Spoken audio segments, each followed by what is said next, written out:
Chapter 19. Nearer the Truth. For a few moments there was silence. Lucy and Archie sat still, as they were too much surprised by Don Pedro's recognition of Captain Hervé as the Swedish sailor Vasa to move or speak. But the professor did not seem to be greatly astonished, and the sole sound which broke the stillness was his sardonic chuckle. Perhaps the little man had progressed beyond the point of being surprised at anything, or, like Molière's hero, was only surprised at finding virtue in unexpected places. As for the Peruvian and the skipper, they were both on their feet, eyeing one another like two fighting dogs. Hervé was the first to find his very useful tongue. "I guess you've got the bulge on me," said he, trying to outstare the Peruvian, for which nationality, from long voyaging on the South American coast, he entertained the most profound contempt. But in de Gallegos he found a foeman worthy of his steel. "I think not," said Don Pedro quietly, and facing the pseudo-American bravely. "I never forget faces, and yours is a noticeable one. When you first spoke I fancied that I remembered your voice. All that business with the chair was to get close to you, so that I could see the scar on your right temple. It is still there, I notice. Also, I dropped my cigarette case and forced you to pick it up, so that, when you stretched your arm, I may see what mark was on your left wrist. It is a serpent encircling the sun, which Lola Farjadas induced you to have tattooed when you were in Lima 30 years ago. Your eyes are blue and full of light, and as you were 20 when I knew you, the lapse of years has made you 50, your present age." "Shucks," said Hervé coolly, and sat down to smoke. Don Pedro turned to Archie and Braddock. "Mr. Hope, Professor," he remarked, "if you remember the description I gave of Gustav Vasa, I appeal to you to see if it does not exactly fit this man." "It does," said Archie unhesitatingly, "although I cannot see the tattooed left wrist to which you refer." Hervé, still smoking, made no offer to show the symbol, but Braddock unexpectedly came to the assistance of Don Pedro. "The man is Vasa right enough," he remarked abruptly. "Whether he is Swedish or American I cannot say.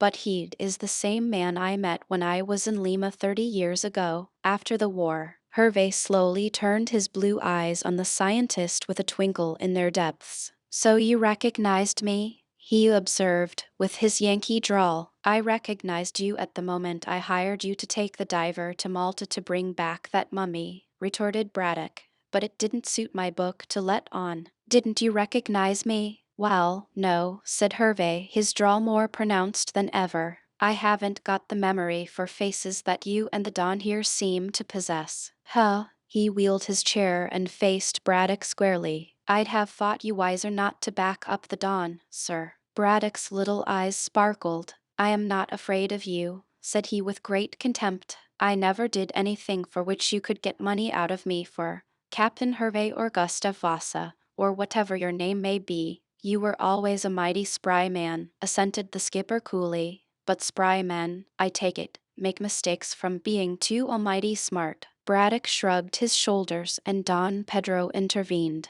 "This is all beside the point," he remarked angrily. "Captain Hervé, do you deny that you are Gustav Vasa in the face of this evidence?" Hervé drew up the left sleeve of his reefer jacket and showed on his bared wrist the symbol of the sun and the encircling serpent. "Is that enough?" he drawled, "or do you want to look at this?" And he turned his head to reveal his scarred right temple. "Then you admit that you are Vasa?" "Well," drawled the captain again, "that's one of my names, I guess, though I haven't used it since I traded that blamed mummy in Paris 30 years ago." "There's nothing like owning up. Are you not Swedish?" asked Lucy timidly. "I am a citizen of the world, I guess," replied Hervé with great politeness for him, "and America suits me for headquarters as well as any other nation. I may be Swedish or Danish or a Dago for choice. Vasa may be my name, or Hervé, or anything you like, but I guess I'm a man all through." "And a thief,"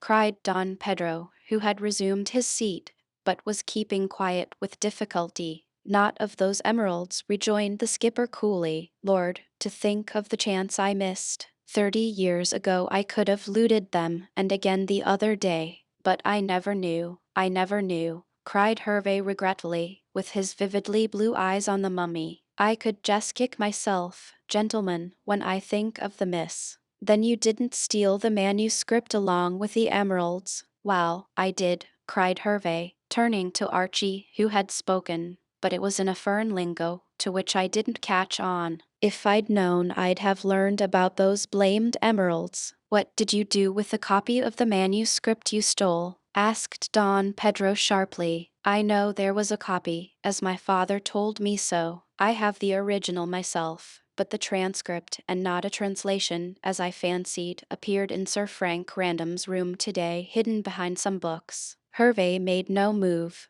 but smoked steadily, with his eyes on the carpet. However, Archie, who was observing keenly, saw that he was more startled than he would admit. The explanation had taken him by surprise. Explain, cried the Peruvian sharply. Hervey looked up and fixed a pair of very evil eyes on the Don. See here, he remarked, if the lady wasn't present, I'd show you that I take no orders from any yellow, that is, from any low-down Don. Lucy, my dear, leave us, said Braddock, rising, much excited. We must of this matter sifted to the bottom, and if Hervey can explain better in your absence, I think you should go. Although Miss Kendall was very anxious to hear all that was to be heard, she saw the advisability of taking this advice, especially as Hope gave her arm a meaning nudge. I'll go, she said meekly, and was escorted by her lover to the door. There she paused. Tell me all that takes place, she whispered, and when Archie nodded, she vanished promptly. The young man closed the door and returned to his seat in time to hear Don Pedro reiterate his request for an explanation. And s'pose I can't oblige, said the skipper, now more at his ease since the lady was out of the room. Then I shall have you arrested, was the quick reply. For what? For the theft of my mummy. Hervey laughed raucously. I guess the law can't worry me about that after 30 years, and in a low-down country like Peru. Your government has shifted 50 times since I looted the corpse. This was quite true, and there was absolutely no chance of the skipper being brought to book.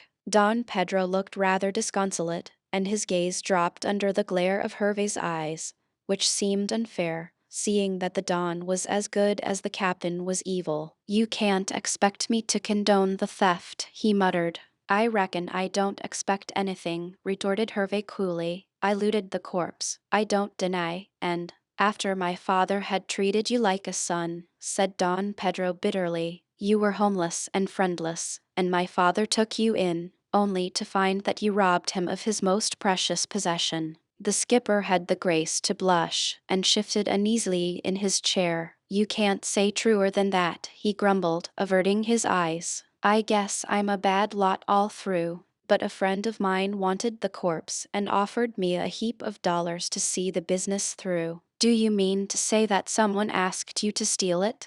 No, put in Braddock unexpectedly, for I was a friend. You. Don Pedro swung round in great astonishment, but the professor faced him with all the consciousness of innocence. Yes, he remarked quietly, as I told you, I was in Peru 30 years ago. I was then hunting for specimens of Inca mummies. Vasa, this man now called Hervey, told me that he could obtain a splendid specimen of a mummy, and I arranged to give him £100 to procure what I wanted.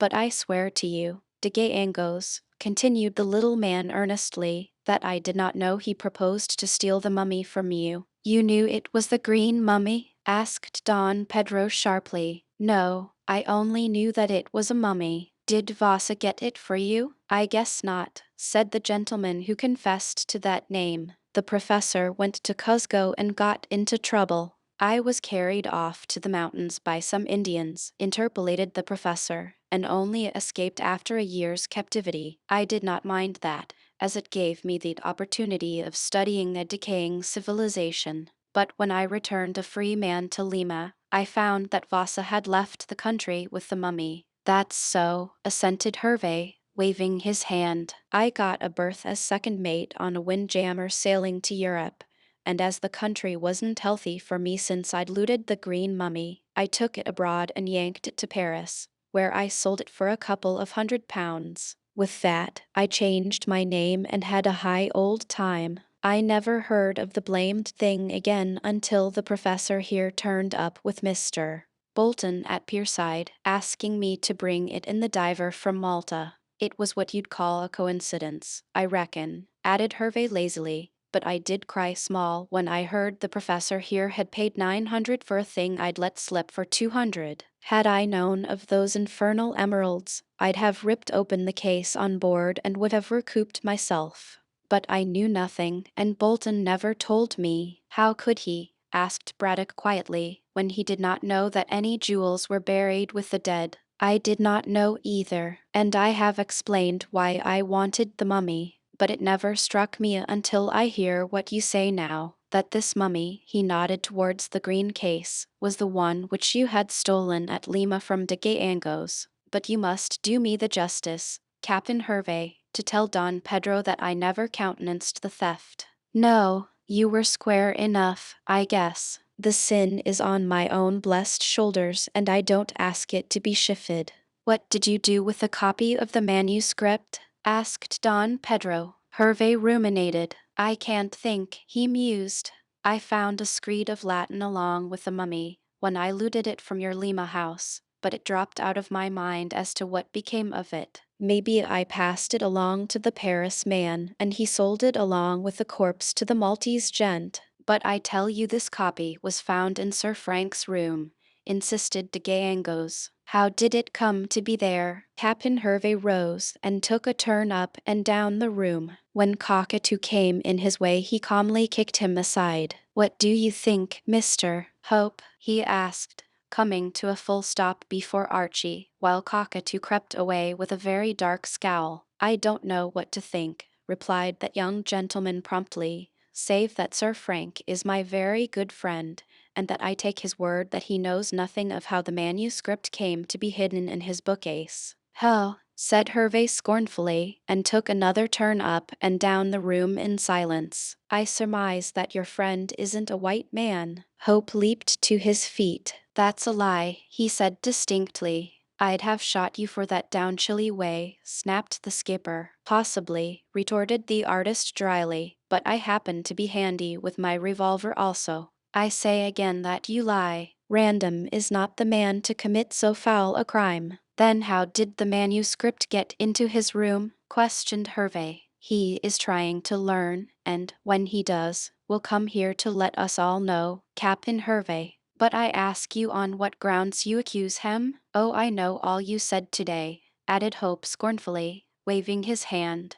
But you can't prove that Random got the manuscript. If it's in his room, as you acknowledge, I can, said Hervey, speaking in a much more cultivated tone. See here, as I said before, that copy must have been passed along with the corpse to the Maltese man. Well, then, the professor here bought the corpse and with it the manuscript. No, contradicted the little man, prodigiously excited. Bolton wrote to me full particulars of the mummy, but said nothing about any manuscript. Well, he wouldn't, replied Hervey calmly, seeing that he'd know Latin. He did know Latin, admitted Braddock uneasily. I taught him myself.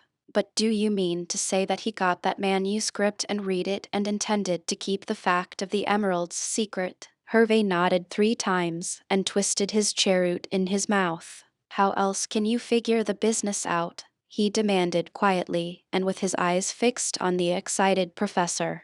Bolton must have got that manuscript, as I can't remember what I did with it, save pass it along with the corpse. He, as you admit, doesn't tell you about it when he writes. Well, then, I reckon he calculated getting this corpse to England and intended to steal the emeralds when safely ashore. But he could have done that on the boat, said Archie quickly. I guess not, with me about, said Hervey coolly. I'd have spotted his game and would have howled for shares. You dare to say that? Demanded de Gallegos fiercely. Keep your hair on. I dare to say anything that comes up my darned back, you bet. I'm not going to knuckle down to a yellow stomach. Out flew Don Pedro's long arm, and Hervey slammed against the wall. He slipped his hand around to his hip pocket with an ugly smile, but before he could use the revolver he produced, Hope dashed up his arm and the ball went through the ceiling. "Lucy!" cried the young man, knowing that the drawing room was overhead and in a moment was out of the door, racing up the stairs at top speed. Some sense of shame seemed to overpower Hervey as he thought that he may have shot the girl, and he replaced the revolver in his pocket with a shrug. "I climbed down and apologize," he said to Don Pedro, who bowed gravely. "Hang you, sir. You may have shot my daughter," cried Braddock. "The drawing room, where she is sitting, is right overhead," and as he spoke the door opened and Lucy came in on Archie's arm. She was pale with fright, but had sustained no damage. It seemed that the revolver bullet had passed through the floor some distance away from where she was sitting. "I offer my humble apologies, miss," said the cowed Hervey. "I'll break your neck, you ruffian," growled Hope, who looked and was dangerous. "How dare you shoot here and—" "It's all right," interposed Lucy, not wishing for further trouble. "I am all safe, but I shall remain here for the rest of your interview. Captain Hervey, as I am sure you will not shoot again in the presence of a lady." "No, miss," muttered the captain, and when again invited by the angry professor to speak, resumed his discourse in low tones. "Well, as I was saying," he remarked, sitting down with a dogged look, "Bolton intended to clear with the emeralds, but I guess Sir Frank got ahead of him and packed him in that blamed case while he annexed the emeralds. He then took the manuscript, which he looted from Bolton's corpse, and hid it among his books, as you say, while he left the blamed mummy in the garden of the old lady you talked about." "I guess that's what I say. It's all theory," said Don Pedro in vexed tones. "And there isn't a word of truth in it," said Lucy indignantly, standing up for Frank Random. "It ain't for me to contradict you, miss," said Hervey, who was still humble, "but I ask you, if what I say ain't true, how did that copy of the manuscript come to be in that aristocrat's room?" There was no reply made to this, and although everyone present, save Hervey, believed in Random's innocence, no one could explain. The reply came after some further conversation by the appearance of the soldier himself in mess kit. He walked unexpectedly into the room with Donna Inez on his arm, and at once apologized to de Gallegos. "I called to see you at the inn, sir," he said, "and as you were not there, I brought your daughter along with me to explain about the manuscript." "Ah, yes. We talk of that now. How did it come into your room, sir?" Random pointed to Hervey. Chapter 20. The Letter. At this second insult Archie quite expected to see the skipper again draw his revolver and shoot. He therefore jumped up rapidly to once more avert disaster. But perhaps the fiery American was awed by the presence of a second lady, since men of the adventurous type are often shy when the fair sex is at hand, for he meekly sat where he was and did not even contradict. Don Pedro shook hands with Sir Frank, and then Hervey smiled blandly. "I see you don't believe in my theory," said he scoffingly. "What theory is that?" asked Random hastily. "Hervey declares that you murdered Bolton, stole the manuscript from him, and concealed it in your room," said Archie succinctly. "I can't suggest any other reason for its presence in the room," observed the American with a grim smile. "If I'm wrong, perhaps this almighty aristocrat will correct me." Random was about to do so, and with some pardonable heat, when he was anticipated by Donna Inez. "It has been mentioned before that this young lady was of the silent order. Usually she simply ornamented any company in which she found herself without troubling to entertain with her tongue. But the accusation against the baronet, whom she apparently loved, changed her into a voluble virago. Brushing aside the little professor, who stood in her way, she launched herself forward and spoke at length. Hervey, cowering in the chair, thus met with an antagonist against whom he had no armor. He could not use force. She dominated him with her eye, and when he ventured to open his mouth, his few feeble words were speedily drowned by the torrent of speech which flowed from the lips of the Peruvian lady. Everyone was as astonished by this outburst as though a dog had spoken. That the hitherto silent Donna Inez de Gallegos should speak thus freely and with such power was quite as great a miracle. "You are a dog and a liar," said Donna Inez with great distinctness, and speaking English excellently. What you say against Sir Frank is madness and foolish talk.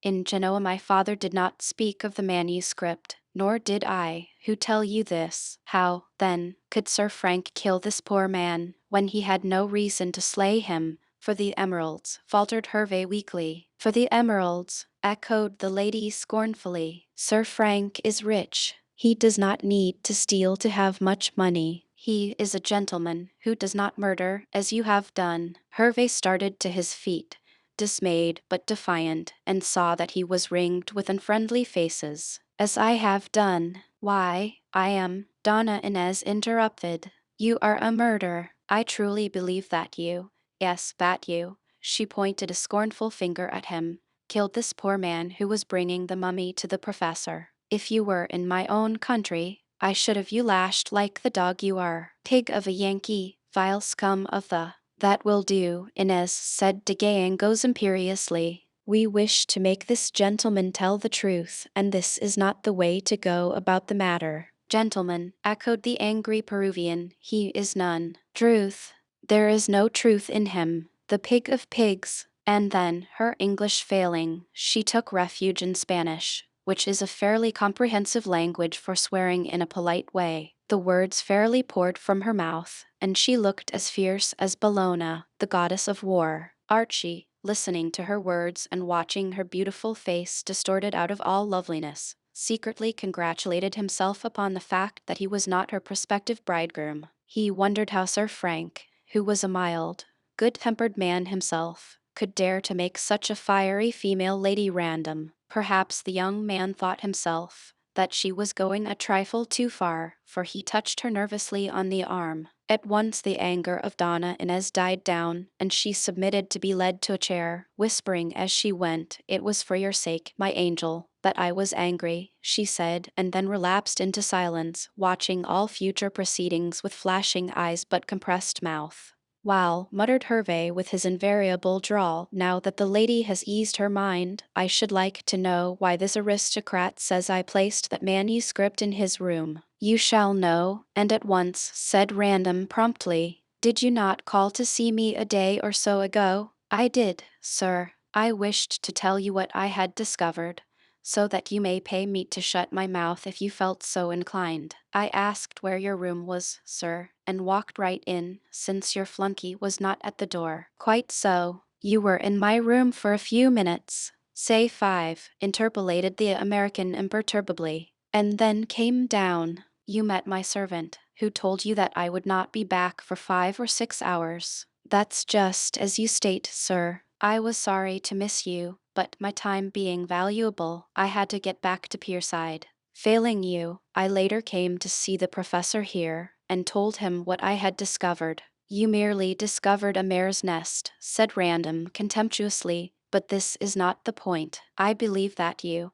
and you only, could have hidden that manuscript among my books, intending that it should be discovered, so that I may be implicated in this crime." "Did your flunky tell you that much?" inquired Hervey coolly. "My servant told me nothing, save that you had been in my room, where you had no right to be." "Then," said the American quietly and decisively, "I can't see, sir, how you can place the ticket on me. You accuse me, so why should I not accuse you?" retorted Random. "Because you are guilty and I ain't," snapped the American. "You join issue, murmured Braddock, rubbing his hands. Random took no notice of the interruption. "I have heard from Mr. Hope and Professor Braddock of the grounds upon which you base your accusation, and I have explained to them how I came to be on board your ship and both in and out of the Sailor's Rest." "And the explanation is quite satisfactory," said Hope smartly. "I agree." Donna Inez nodded with very bright eyes. "Sir Frank has explained to me also. He knew nothing of the manuscript."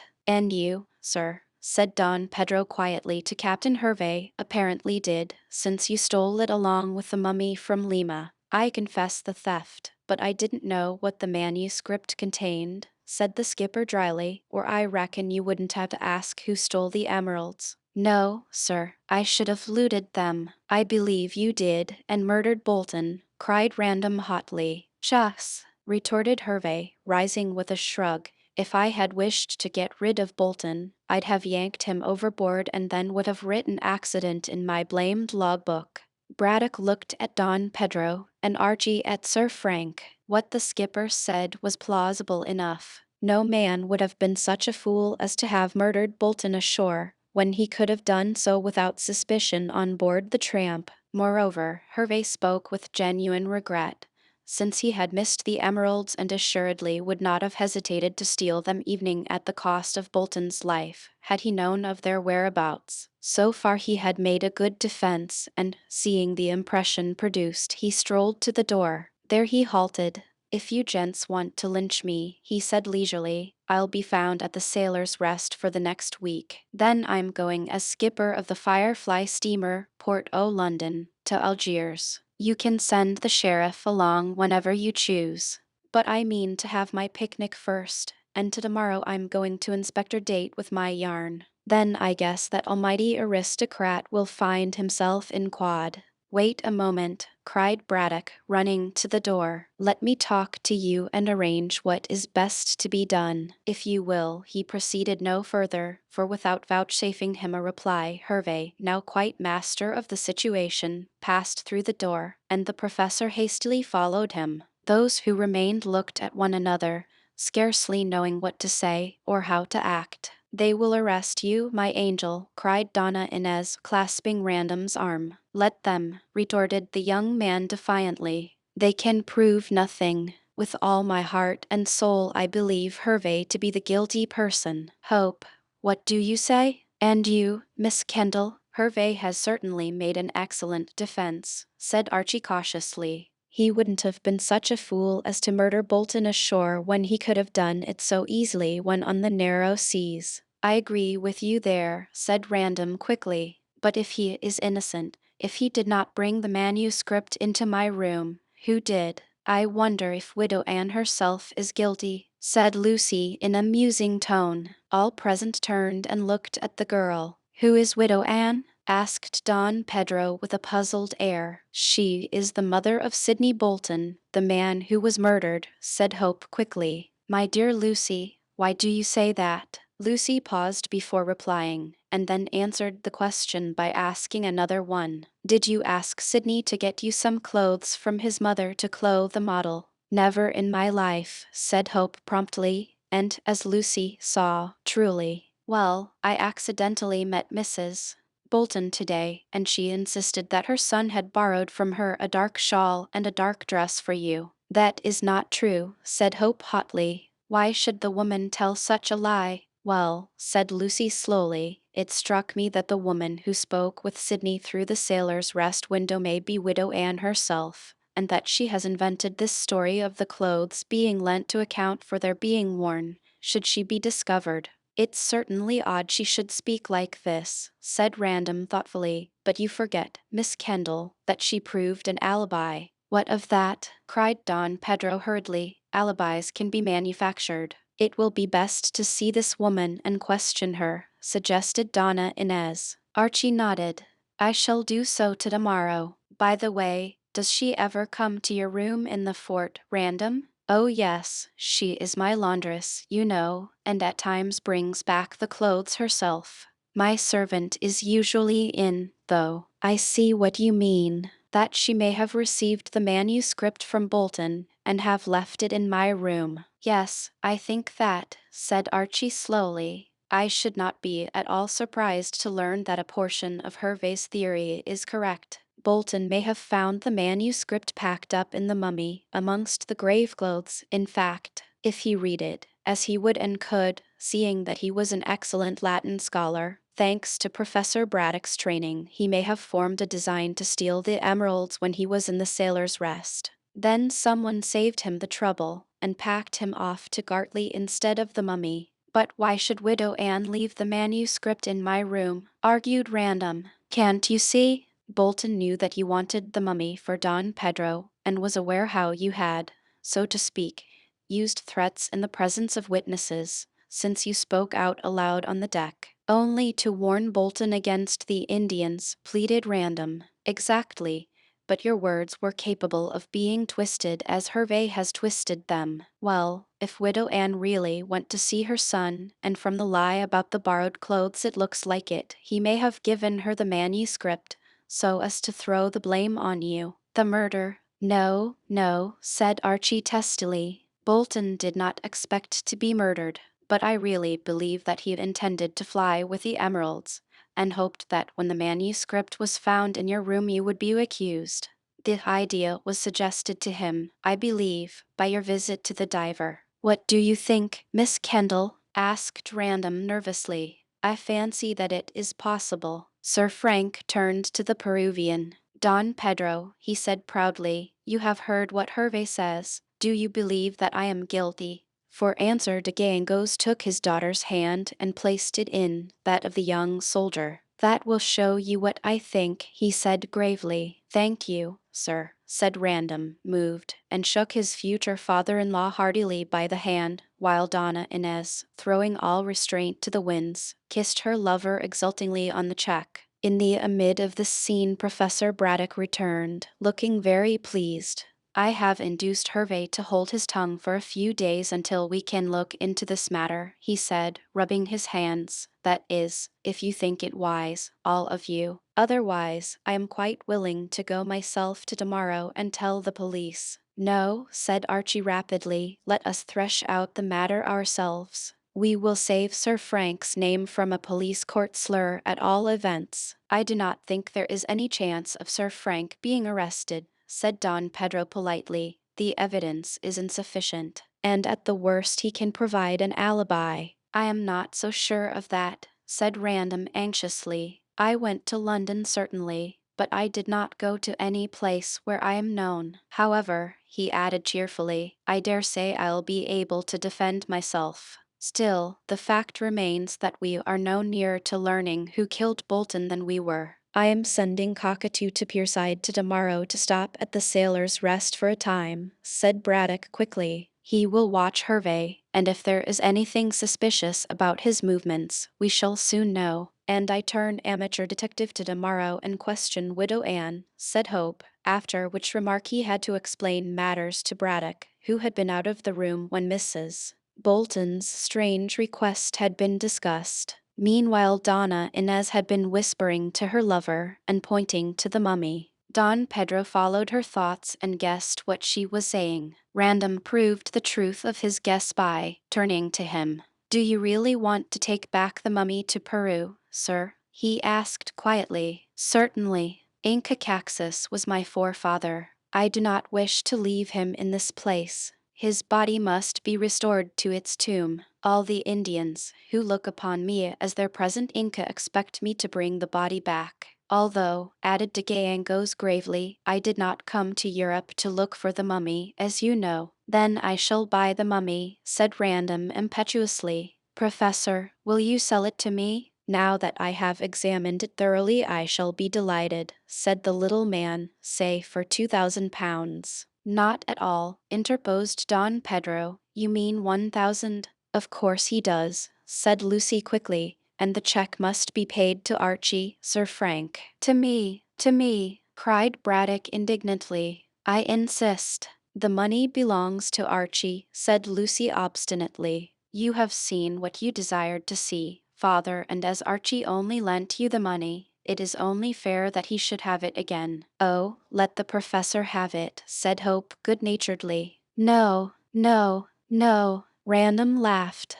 I shall make the check payable to you, Miss Kendall, and you can give it to whomsoever you choose, he said. And now, as everything has been settled so far, I suggest that we should retire. Come to my rooms at the inn, said Don Pedro, opening the door. I have much to say to you. Good night, Professor. Tomorrow let us go to Pierside and see if we cannot get at the truth. And tomorrow, cried Random, I shall send the check, sir. When the company departed, Lucy had another wrangle with her father about the check. As Archie had gone away, she could speak freely, and pointed out that he was enjoying her mother's income and was about to marry Mrs. Jasher, who was rich. Therefore, argued Lucy, you certainly do not want to keep poor Archie's money. He paid me that sum on condition that I consented to the wedding. "He did nothing of the sort," she cried indignantly. "I am not going to be bought and sold in this manner. Archie lent you the money, and it must be returned. Don't force me to think you selfish, father." The upshot of the argument was that Lucy got her own way, and the professor rather unwillingly agreed to part with the mummy and restore the £1,000. But he regretted doing so, as he wished to get all the money he could to go towards his proposed Egyptian expedition, and Mrs. Jasher's fortune, as he'd assured his stepdaughter, was not so large as may be thought. However, Lucy overruled him and retired to bed, congratulating herself that she would soon be able to marry Hope. She was beginning to grow a trifle weary of the professor's selfish nature, and wondered how her mother had put up with it for so long. Next day Braddock did not go with Don Pedro to Pierside, as he was very busy in his museum. The Peruvian went alone, and Archie, after a morning's work at his easel, sought out Widow Ann to ask questions. Lucy and Donna Inez paid an afternoon visit to Mrs.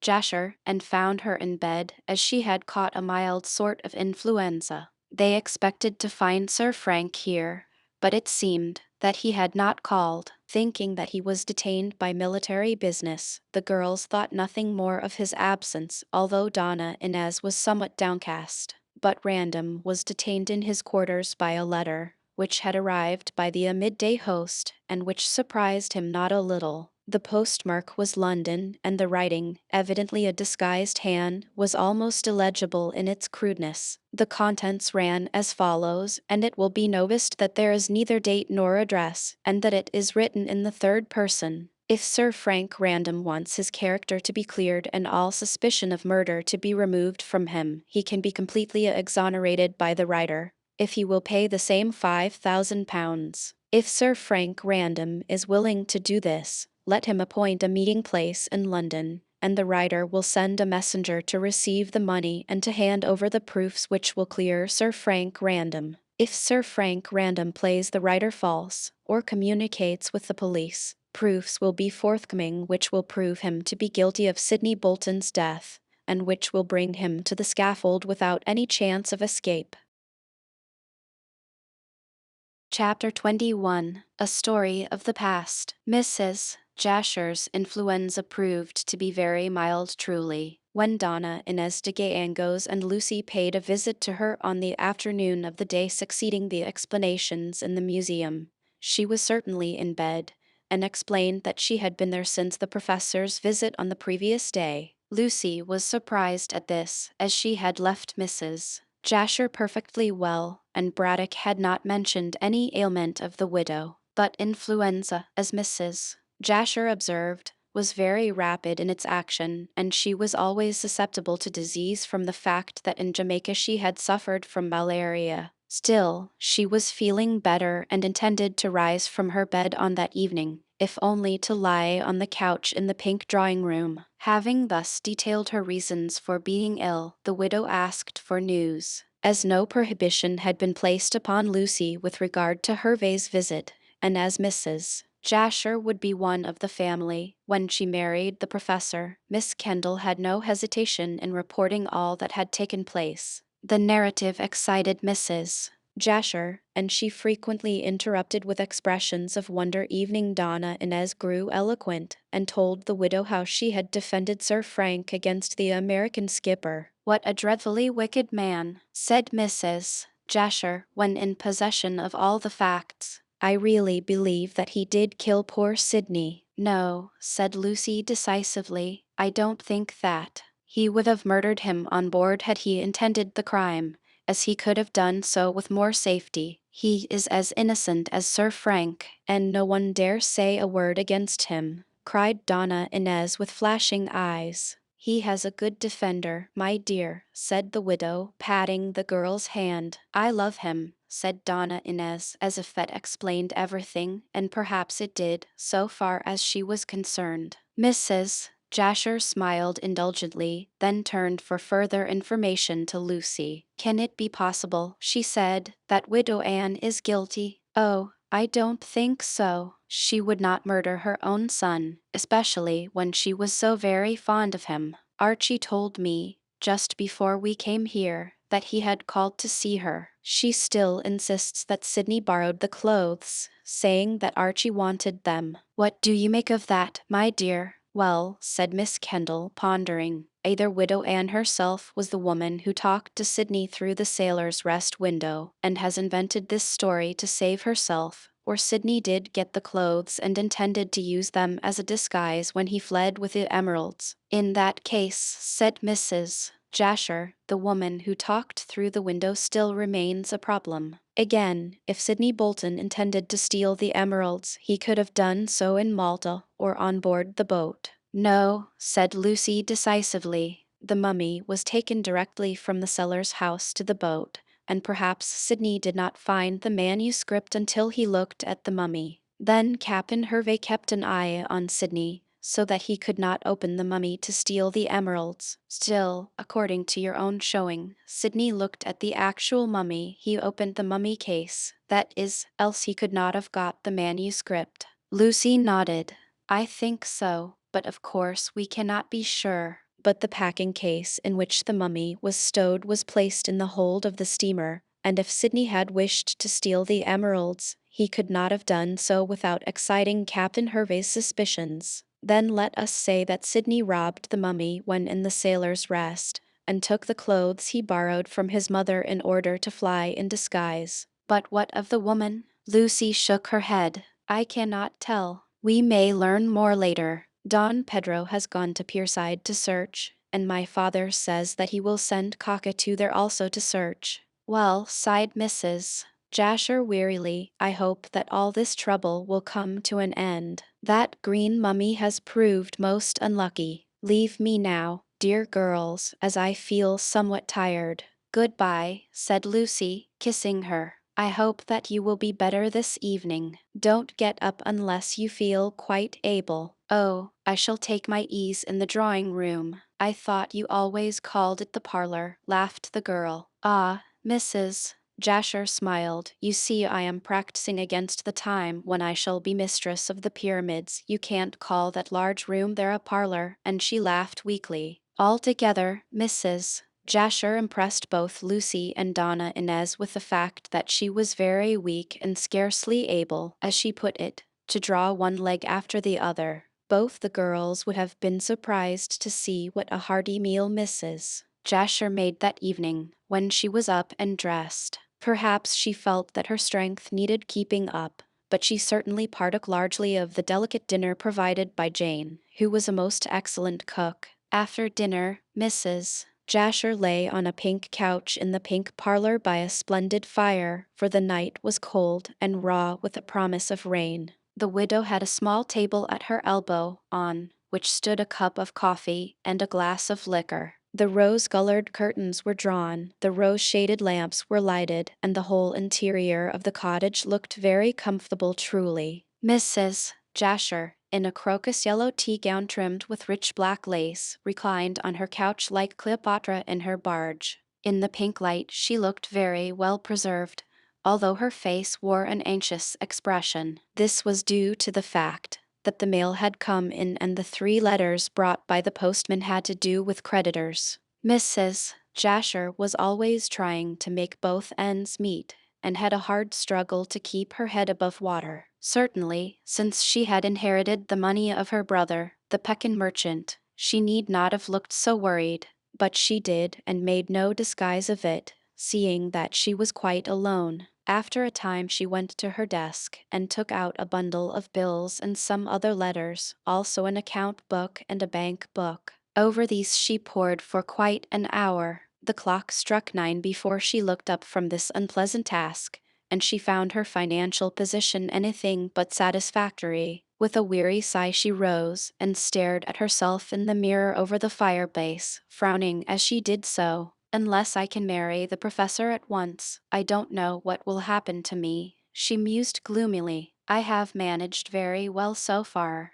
but things are coming to a crisis. These devils, she alluded to her creditors, will not keep off much longer, and then the crash will come. I shall have to leave Gartley as poor as when I came, and there will be nothing left but the old nightmare life of despair and horror. I am getting older every day, and this is my last chance of getting married. I must force the professor to have a speedy marriage. I must.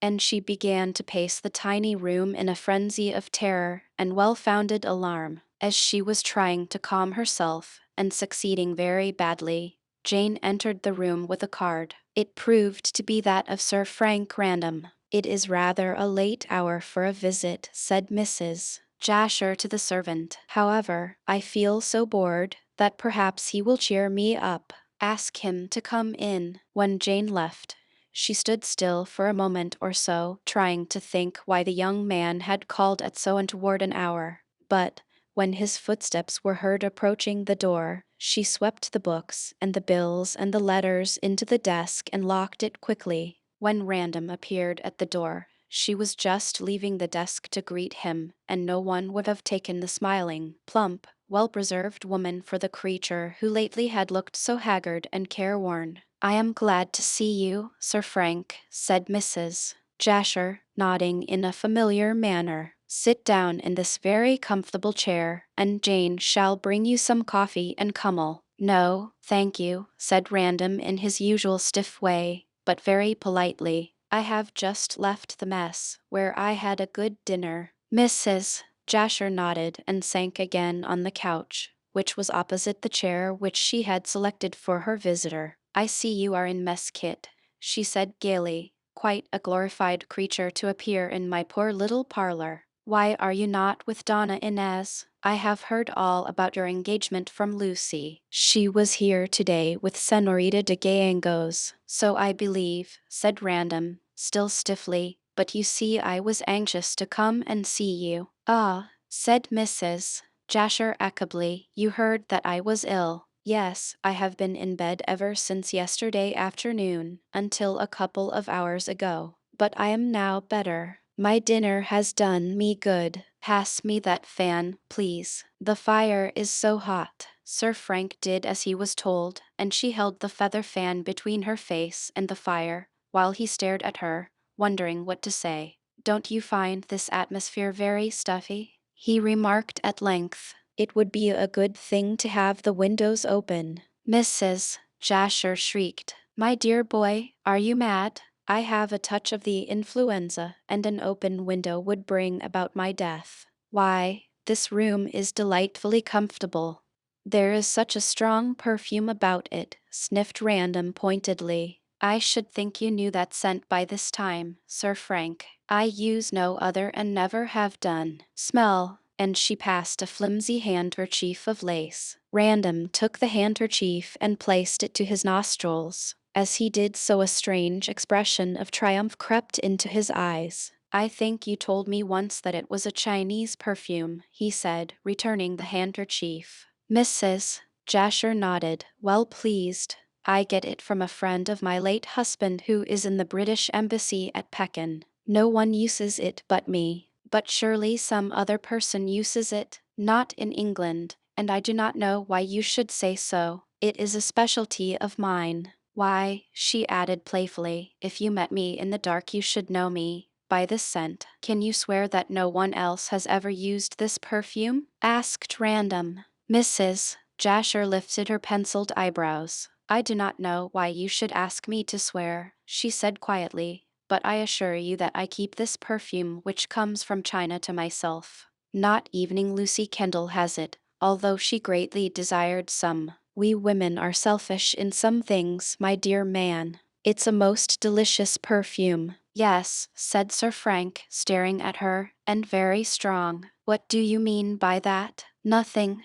Only I should think that such a perfume would be good for the cold you contracted by going to London last night." Mrs. Jasher turned suddenly pale under her rouge, and her hand clenched the fan so tightly as to break the handle. "I have not been to London for quite a month," she faltered. "What a strange remark." "A true one," said the baronet, fumbling in the pocket of his jacket. "You went to London last night by the 7 o'clock train to post this," and he held out the anonymous letter. The widow, now quite pale and looking years older, sat up on the couch with a painful effort, which suggested old age. I don't understand, she said, trying to speak calmly. I was not in London, and I did not post any letter. If you came here to insult me, there can be no insult in asking a few questions, said Random, throwing aside his stiffness and speaking decisively. I received this letter, which bears a London postmark, by the midday post.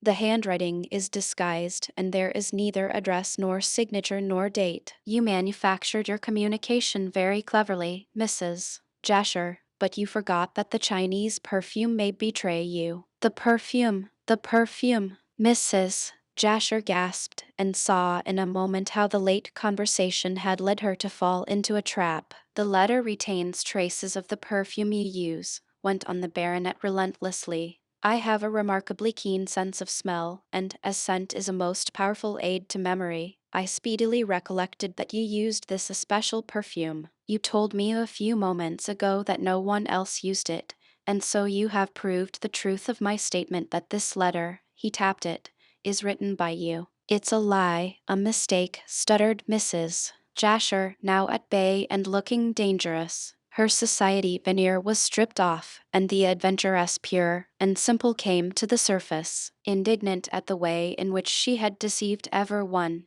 and having much at stake. Random did not spare her. It is not a mistake, he insisted, neither is it a lie. When I became aware that you must have written the letter, I drove at once to Jessam to see if you had gone to London, as you had posted it there. I learned from the station master and from a porter that you went to town by the 7 o'clock train and returned by the midnight. Mrs. Jasher leaped to her feet. They could not recognize me. I wore. Then she stopped, confused at having so plainly betrayed herself. You wore a veil. All the same, Mrs. Jasher, you are too well known hereabouts for anyone to fail to recognize you. Besides, your remark just now proves that I am right. You wrote this blackmailing letter, and I demand an explanation. I have none to give, muttered the woman fiercely, and fighting every inch. If you refuse to explain to me, you shall to the police, said Sir Frank, rising and making for the door. Mrs.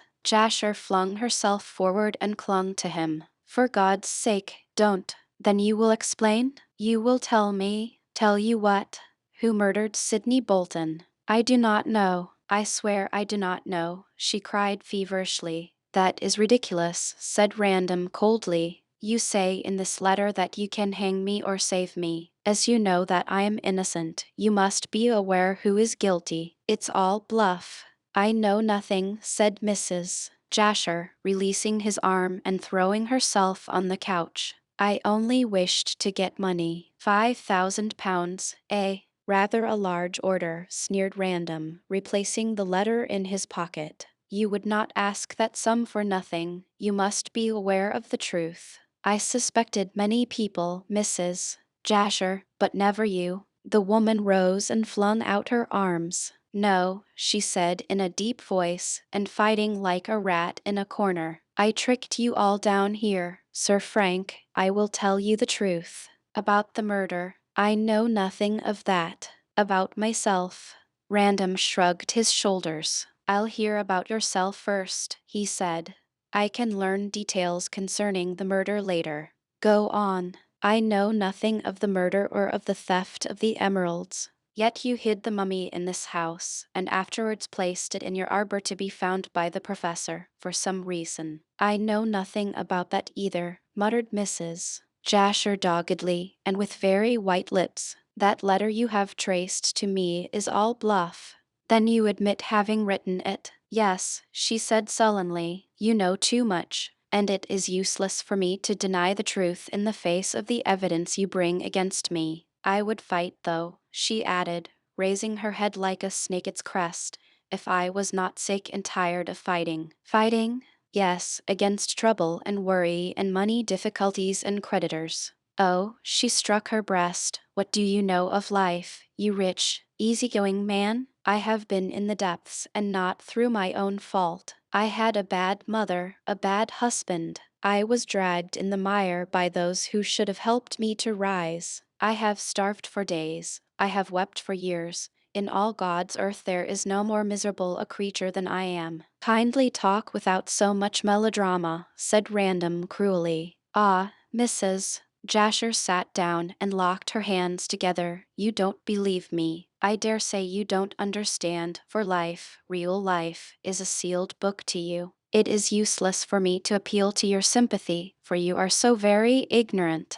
Let us stick to facts. What do you wish to know? Who killed Sidney Bolton? Who has the emeralds? I can't tell you. Listen, with my past life you have nothing to do. I will commence from the time I came down here. I had just lost my husband, and I managed to scrape together a few £100. Oh, quite in a respectable way, I assure you, she added scoffingly, on seeing her listener wince. I came here to try and live quietly, and, if possible, to secure a rich husband. I knew that the fort was here and thought that I may marry an officer. However, the professor's position attracted me, and I decided to marry him. I am engaged, and but for your cleverness in tracing that letter I should be Mrs. Braddock within a very short time. I have exhausted all my money. I am deeply in debt. I cannot hold out longer. But the money you inherited, that is all bluff also. I never had a brother. I inherit no money. I know nothing of Pekin,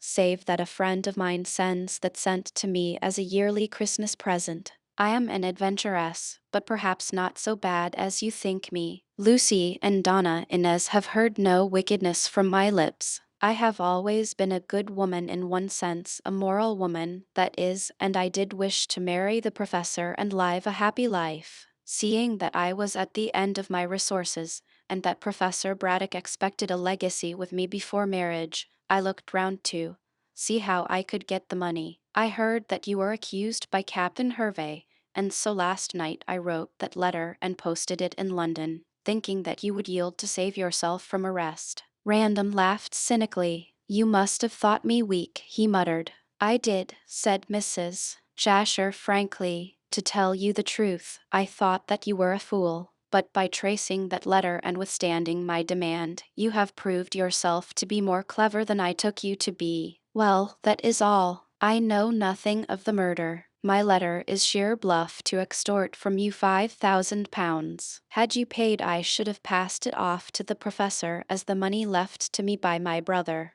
But now, said Random, rising to go, I shall tell what you have told me to the professor and hand me over to the police, said Mrs. Jasher, shrugging her plump shoulders. Well, I expected that. Yet I fancied for old times' sake that you may have been more lenient. We were never anything but acquaintances, Mrs. Jasher, said Random coldly, so I fail to see why you should expect mercy after the way in which you have behaved.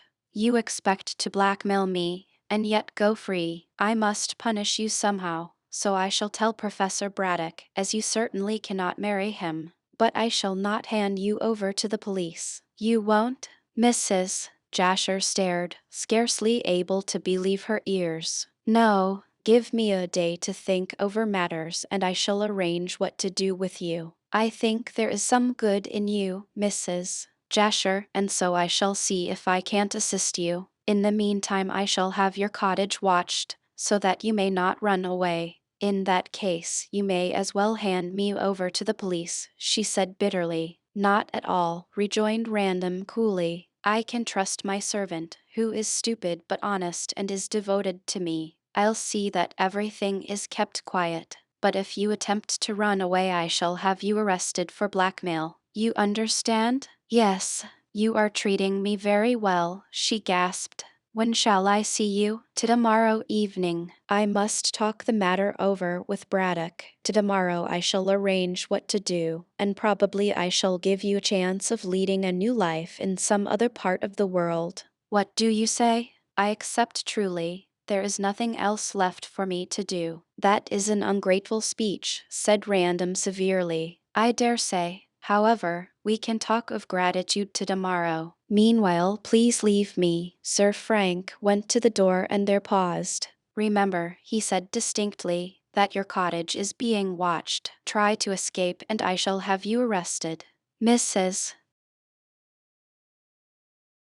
Chapter 22. A Wedding Present. Mrs. Jasher had thought Random exceedingly clever in acting as he had done to trap her. She would have thought him still more clever had she known that he trusted to the power of suggestion to prevent her from trying to escape. Sir Frank had not the slightest intention of setting his soldier servant to watch, as such was not the duty for which such servants are hired. But having impressed firmly on the adventuress's mind that he would act in this way, he departed, quite certain that the woman would not attempt to run away. Although no one was watching the cottage, Mrs. Jasher, believing what had been told her, would think that sharp eyes were on her doors and windows day and night, and would firmly believe that if she tried to get away she would be captured immediately by the pierside police, or perhaps by the village constable. Like an Eastern enchanter, the baronet had placed a spell on the cottage, and it acted admirably. Mrs.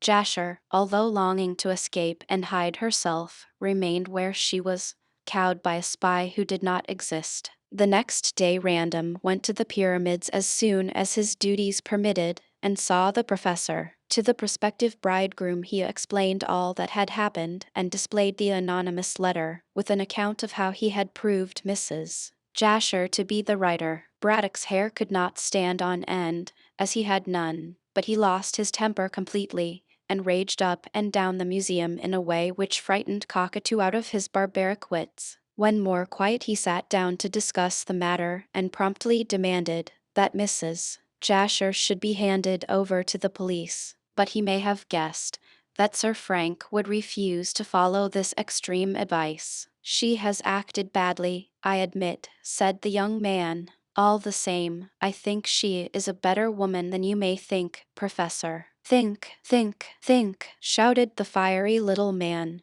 getting up once more to trot up and down like an infuriated poodle. "I think she is a bad woman, a wicked woman, to deceive me into thinking her rich and— But surely, Professor, you wished to marry her also for love?" "Nothing of the sort, sir, nothing of the sort. I leave love and such like trash to those like yourself and Hope, who have nothing else to think about but a marriage without love." "Pooh, pooh, pooh. Don't argue with me, Random. Love is all moonshine. I did not love my first wife, Lucy's mother, and yet we were very happy. Had I made Mrs. Jasher my second, we should have got on excellently, provided the money was forthcoming for my Egyptian expedition. What am I to do now, I ask you, Random? Evening the £1,000 you pay for the mummy goes back to that infernal Hope because of Lucy's silly ideas. I have nothing, absolutely nothing, and that tomb is amongst those Ethiopian hills, I swear, waiting to be opened. Oh, what a chance I have missed! What a chance! But I shall see Mrs. Jasher myself. She knows about this murder. She declares that she does not." Don't tell me, vociferated the professor. "She would not have written that letter had she known nothing. That was bluff. I explained all that." "Bluff be hanged," cried Braddock, only he used a more vigorous word. "I do not believe that she would have dared to act on such a slight foundation. I shall see her myself this very afternoon and force her to confess. In one way or another I shall find the assassin and make him disgorge those emeralds under the penalty of being hanged. Then I can sell them and finance my Egyptian expedition. But you forget, Professor, that the emeralds, when found, belong to Don Pedro." "They don't," rasped the little man, turning purple with rage. "I refuse to let him have them. I bought the mummy, and the contents of the mummy, including those emeralds. They are mine." "No," said Random sharply. "I buy the mummy from you, so they pass into my possession and belong to De Gangos. I shall give them to him." "You'll have to find them first," said Braddock savagely, "and as to the mummy, you shan't have it. I decline to sell it. So there, if you don't," said Random very distinctly, "Don Pedro will bring an action against you, and Captain Hervey will be called as a witness to prove that the mummy was stolen." "Don Pedro hasn't the money," said Braddock triumphantly. "He can't pay lawyers' fees." "But I can," rejoined the young man very dryly. As I am going to marry Donna Inez, it is only just that I should help my future father-in-law in every way. He has a romantic feeling about this relic of poor humanity and wishes to take it back to Peru. He shall do so. And what about me? What about me? Well, said Random, speaking slowly with the intention of still further irritating the little man, whose selfishness annoyed him, if I were you I should marry Mrs. Jasher and settle down quietly in this house to live on what income you have. Braddock turned purple again and spluttered. How dare you make a proposition like that to me, sir? He bellowed. You ask me to marry this low woman, this adventuress, this, words failed him. Of course Random had no intention of advising such a marriage, although he did not think so badly of Mrs. Jasher as did the professor. But the little man was so venomous that the young man took a delight in stirring him up, using the widow's name as a red rag to this particular bull. I do not think Mrs. Jasher is a bad woman, he remarked. What? After what she has done? Blackmail. That is bad, I admit, but she has failed to get what she wanted, and after all, you indirectly are the cause of her writing that blackmailing letter. I am. How dare you? You see, she wanted to get 5,000 out of me as her dowry. Yes, and told me lies about her damned brother who was a Pekin merchant, when after all he never existed. Oh, I don't defend that, said Random coolly. Mrs. Jasher has behaved badly on the whole. Still, Professor, I think there is good in her, as I said before. She evidently had bad parents and a bad husband, but, so far as I can gather, she is not an immoral woman. The poor wretch only came here to try and drag herself out of the mire. If she had married you, I feel sure that she would have made you a most excellent wife. The professor was in such a rage that he suddenly became calm. Of course you talk absolute rubbish, he said caustically. Had I my way, this woman would be whipped at a cart's tail for the shameful way in which she has deceived us all. However, I shall see her today and make her confess who murdered Bolton. Don Pedro will be greatly obliged if you do. He wants those emeralds. So do I, and if I get them I shall keep them, snapped Braddock.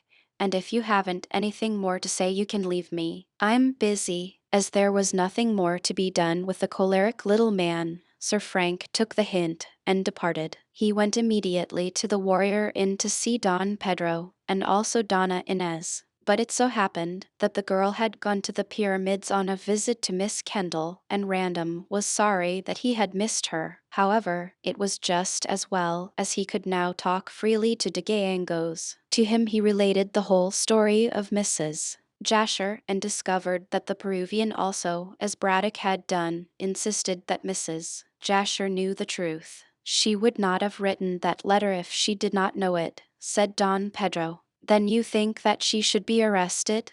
No, we can deal with this matter ourselves. At present she is quite safe, as she certainly will not leave her cottage, seeing that she thinks it is being watched. Let us permit Braddock to interview her, and see what he can learn. Then we can discuss the matter and come to a decision. Random nodded absently. I wonder if Mrs. Jasher was the woman who talked to Bolton through the window. He remarked, it is not impossible, although that does not explain why Bolton borrowed a female disguise from this mother. Mrs. Jasher may have worn it. That would argue some understanding between Bolton and Mrs. Jasher, and a knowledge of the manuscript before Bolton left for Malta. We know that he could only have seen the manuscript for the first time at Malta. It was evidently stowed away in the swathings of the mummy by my father, who forgot all about it when he gave me the original. Hervé forgot also.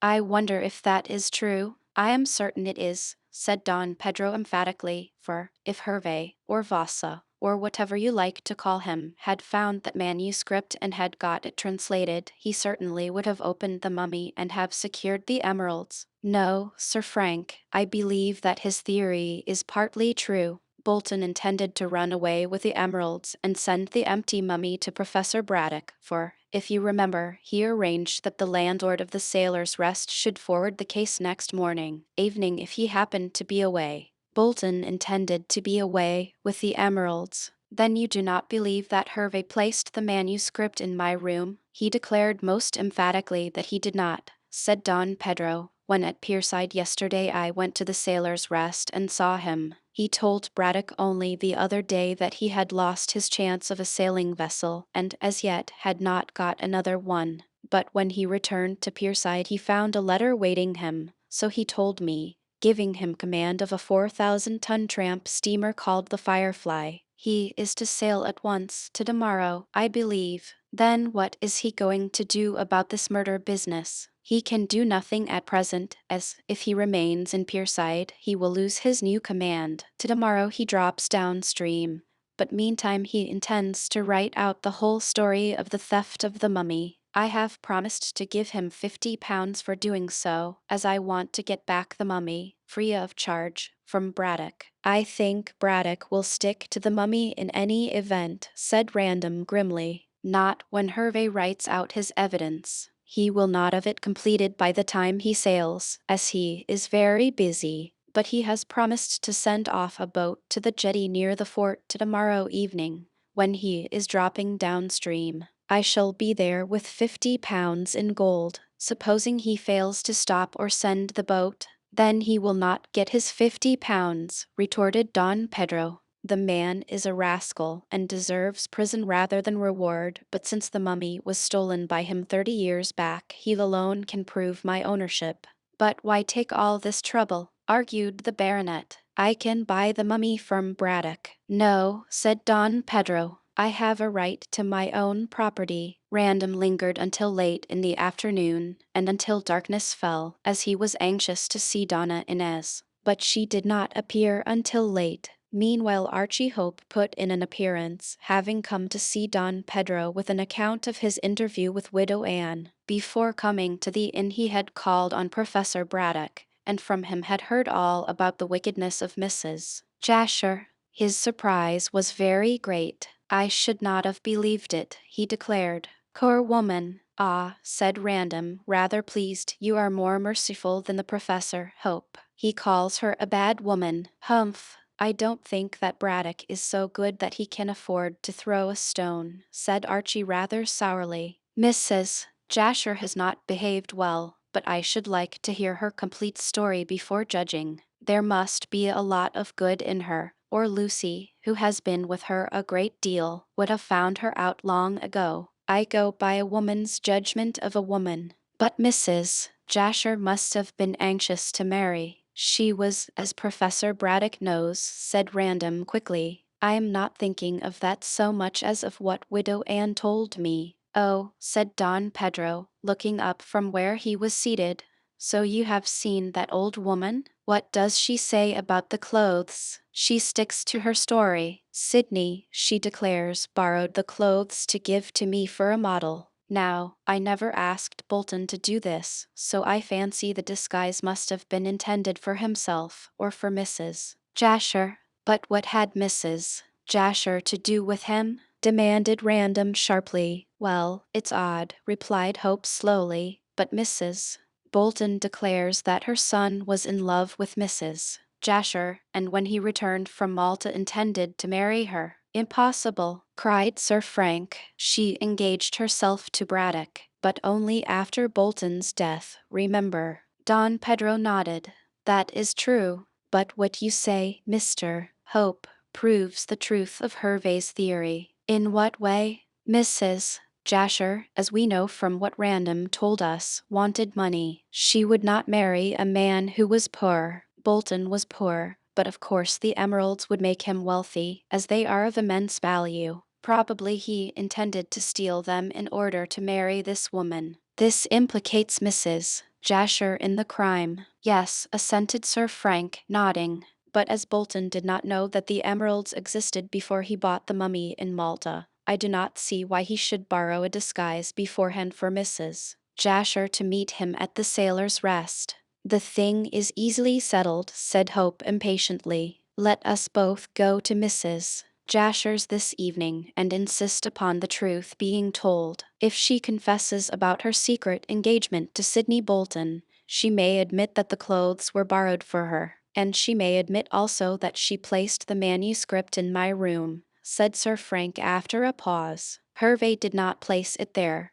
but it is just possible that Mrs. Jasher, having got it from Bolton when she talked to him through the window, may have done so. Nonsense, said Hope with vigorous common sense. Mrs. Jasher would be spotted in a moment if she had gone to your quarters. She had to pass the sentry, remember. Then, again, we have not yet proved that she was the woman in Mrs. Bolton's clothes who spoke through the window. That can all be settled if we speak to her this evening. Very good. Random glanced at his watch. I must get back. Don Pedro, will you tell Inez that I shall come in this evening? We can then talk further about these matters. Hope, I shall stop here, as I wish to consult Don Pedro. Random nodded and took a reluctant departure. He dearly wished, as an engaged lover should, to remain on the chance that Donna Inez may return, but duty called him and he was forced to obey. The night was very dark, although it was not particularly late, but there was no rain, and Random walked rapidly through the village and down the road to the fort. He caught a glimpse of the lights of Mrs. Jasher's cottage twinkling in the distance, and smiled grimly as he thought of the invisible spell he had placed thereon. No doubt Mrs. Jasher was shivering in her Louis Quinze shoes at the idea of being watched. But then, she deserved that much punishment at least, as Random truly thought. When entering the fort, the sentry saluted as usual, and Random was about to pass, when the man stepped forward holding out a brown paper package. Please, sir, I found this in my sentry box, he said, saluting. Sir Frank took the packet. Who placed it there, and why do you give it to me? He demanded in surprise. Please, sir, it's directed to you, sir, and I don't know who put it in my box, sir. I was on duty, sir, and I suppose someone must have dropped it on the floor of the box, sir, when I was at the other end of my beat, sir. It was as dark as this, sir, and I saw nothing and heard nothing. When I come back, sir, I stepped into the box out of the rain and felt it with my feet. I struck a light, sir, and found it was for you. Sir Frank slipped the package into his pocket and went away after a grim word or so to the sentry, advising him to be more on the alert. He was puzzled to think who had left the packet in the sentry box, and curious to know what it contained. As soon as he got to his own room, he cut the string, which bound loosely the brown paper. Then, in the lamplight, there rolled out from the carelessly tied parcel a glorious sea-green emerald of great size, radiating light like a sun. A scrap of white paper lay in the brown wrapping. Chapter 23. Just in time. Of all the surprises in connection with the tragedy of the Green Mummy, this was surely the greatest. Sidney Bolton had undoubtedly been murdered for the sake of the emeralds, and the assassin had escaped with the spoil for which he had sold his soul. Yet here was one of the jewels returned anonymously to Random, who could pass on the same to its rightful owner. In the amid of his amazement, Sir Frank could not help chuckling when he thought how enraged Professor Braddock would be at Don Pedro's good fortune. At the 11th hour, as it were, the Peruvian had got back his own, or at least a portion of his own. Placing the emerald in his drawer, Random gave orders to his servant that the sentry, when off duty, should be brought before him. Just as Random finished dressing for mess, and he dressed very early so as to devote his entire attention to solving this new problem, the soldier who had been on guard appeared, but he could tell nothing more than he had already related. When doing sentry go immediately outside the gate of the fort, the packet had been slipped into the box, while the man was at the far end of his beat. It was quite dark when this was done, and the soldier confessed that he had not heard a sound, much less had he seen anyone. The person who had brought the glorious gem had watched his opportunity, and, soft-footed as a cat, had stolen forward in the darkness to drop the precious parcel on the floor of the sentry box. There the man had found it by the feel of his feet, when he stepped in some time later to escape a shower. but what time had elapsed from the placing of the parcel to its discovery by the sentry it was impossible to say. It must, however, as random calculated, have been within the hour, since, before then, it would not have been dark enough to hide the approach of the person, whether male or female, who carried a king's ransom in the brown paper parcel. At first Random was inclined to place the sentry under arrest for having failed so much in his duty as to allow anyone to approach so near the fort, but, as he had already reprimanded the man, and, moreover, wished to keep the fact of the recovered jewel quiet, he simply dismissed him. When alone, he sat down before the fire, wondering who could have dared so very greatly, and for what reason the emerald had been handed to him. If it had been sent to Don Pedro or evening to Professor Braddock, it would have been much more reasonable. It first occurred to him that Mrs. Jasher, out of gratitude for the way in which he had treated her, had sent him the jewel. Remembering his former experience, he smelt the parcel, but could detect no sign of the famous Chinese scent which had proved a clue to the letter. Of course, the direction on the packet and the inscribed slip of paper were in feigned handwriting, so he could gather nothing from that. Still, he did not think that Mrs. Jasher had sent the emerald. She was desperately hard up, and if she had become possessed of the gem by murder, presuming her to have been the woman who talked to Bolton through the window, she assuredly would have sold it to supply her own needs. Certainly, if guilty, she would still possess the other emerald of equal value, but undoubtedly, had she risked her neck to gain a fortune, she would have kept the entire plunder which was likely to cost her so dear. No, whomsoever it was who had repented at the 11th hour, Mrs. Jasher was not the person. Perhaps Widow Anne was the woman who had talked through the window and who had restored the emerald.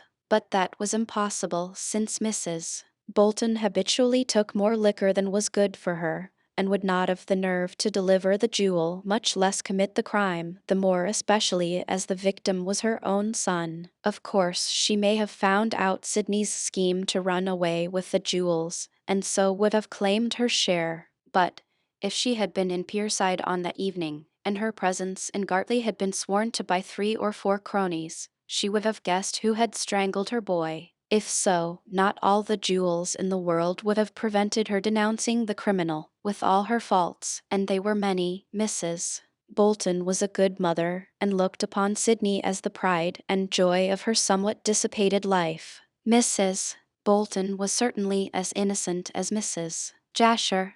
There remained Hervey. Random laughed aloud when the name came into his puzzled head. That buccaneer was the last person to surrender his plunder or to feel compunction in committing a crime. Once the skipper got his grip on 2 jewels, worth endless money, he would never let them go, not even one of them. Arguing thus, it seemed that Hervey was out of the running, and Random could think of no one else. In this dilemma he remembered that 2 heads were better than one, and, before going into dinner, he sent a note to Archie Hope, asking him to come to the fort as speedily as possible. Sir Frank was somewhat dull at dinner on that evening, and scarcely responded to the joking remarks of his brother officers. These jocularly put his preoccupation down to love, for it was an open secret that the baronet admired the fair Peruvian, although no one as yet knew that Random was legally engaged with Don Pedro's consent. The young man good-humoredly stood all the chaff hurled at him,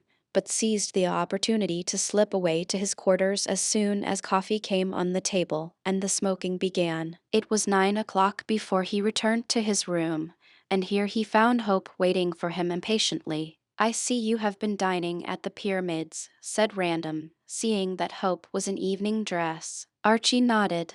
"Yes, I don't put on this kit to have my humble chop at my lodgings, but the professor asked me to dinner to talk over matters." "What does he say?" asked Random, looking for the cigarette box. "Oh, he is very angry with Mrs. Jasher and considers that she has swindled him. He called to see her this afternoon, and, so he says, had a stormy interview with her. I don't wonder at that, if he speaks as he generally does," said the other grimly, and pushing along the cigarettes. "There you are. The whiskey and soda are on over their table. Make yourself comfortable and tell me what the professor intends to do. Well, said Archie, turning half round from the side table where he was pouring out the whiskey. He had already started action by sending Cockatoo to live at the Sailor's Rest and spy on Hervey. What rubbish! Hervey is going away tomorrow in the Firefly, bound for Algiers. Nothing is to be learned from him. So I told the professor, said Hope, returning to the armchair near the fire, and I mentioned that Don Pedro had induced the skipper to write out a full account of the theft of the mummy from Lima 30 years ago. I also said that the signed paper would be handed in at the Gartley jetty when the Firefly came downstream tomorrow night. Humph.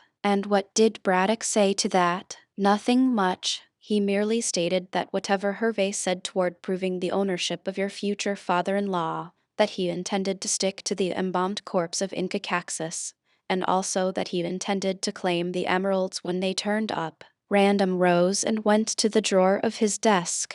I am afraid he has lost one emerald, at all events, he said, unlocking the drawer. What's that? Said Hope sharply. Why did you? Oh, gosh. He jumped up with an amazed look as Random held up the magnificent gem, from which streamed vividly green flames in the mellow lamplight. Oh, gosh, gasped the artist again. Where the devil did you get that? I sent for you to tell you, said Sir Frank, giving the jewel into his friend's hand and coming back to his seat. It was found in the sentry box. Hope stared at the great jewel and then at the soldier. What do you mean by that? He demanded.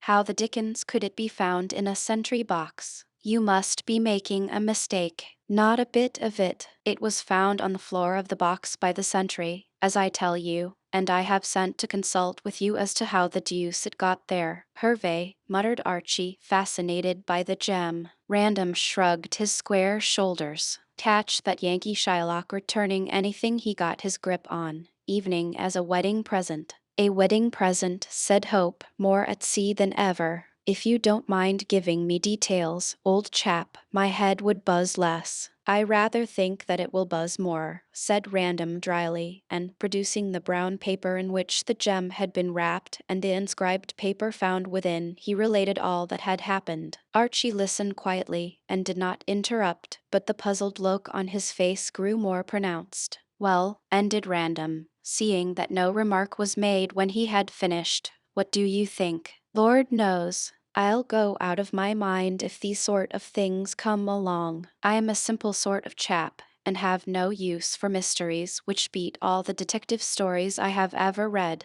That sort of thing is all very well in fiction, but in real life, humph. What are you going to do? Give back the emerald to Don Pedro. Of course, though, it is given to you for a wedding present. And then, Random stared into the fire. I don't know. I asked you in to assist me. Willingly. But how? Random pondered for a few moments. Who sent that emerald to me? Do you think? He asked, looking squarely at the artist. Hope meditatively turned the jewel in his long fingers. Why not ask Mrs. Jasher? He suggested suddenly. No, Sir Frank shook his head. I fancied it may be her, but it cannot be. If she is guilty, as she must be, should she have sent the emerald, she would not part with her plunder when she is so hard up. I am beginning to believe, Hope, that what she said was true about the letter. How do you mean exactly? That the letter was mere bluff and that she really knows nothing about the crime. By the way, did Braddock learn anything?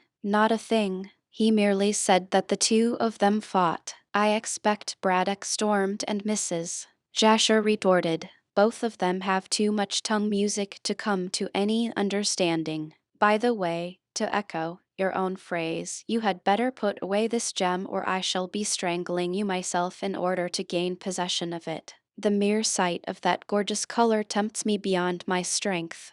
Random laughed and locked the jewel in his drawer. Hope suggested that with such a flimsy lock it was unsafe, but the baronet shook his head. It is safer here than in a woman's jewel case, he asserted. No one looks to my drawer, and certainly no one would expect to find a crown jewel of this description in my quarters. Well, he came back to his seat, slipping his keys into his trouser pocket. The whole thing puzzles me. Why not do as I suggest and go to Mrs. Jasher? In any case, you are going there tonight, are you not? Yes.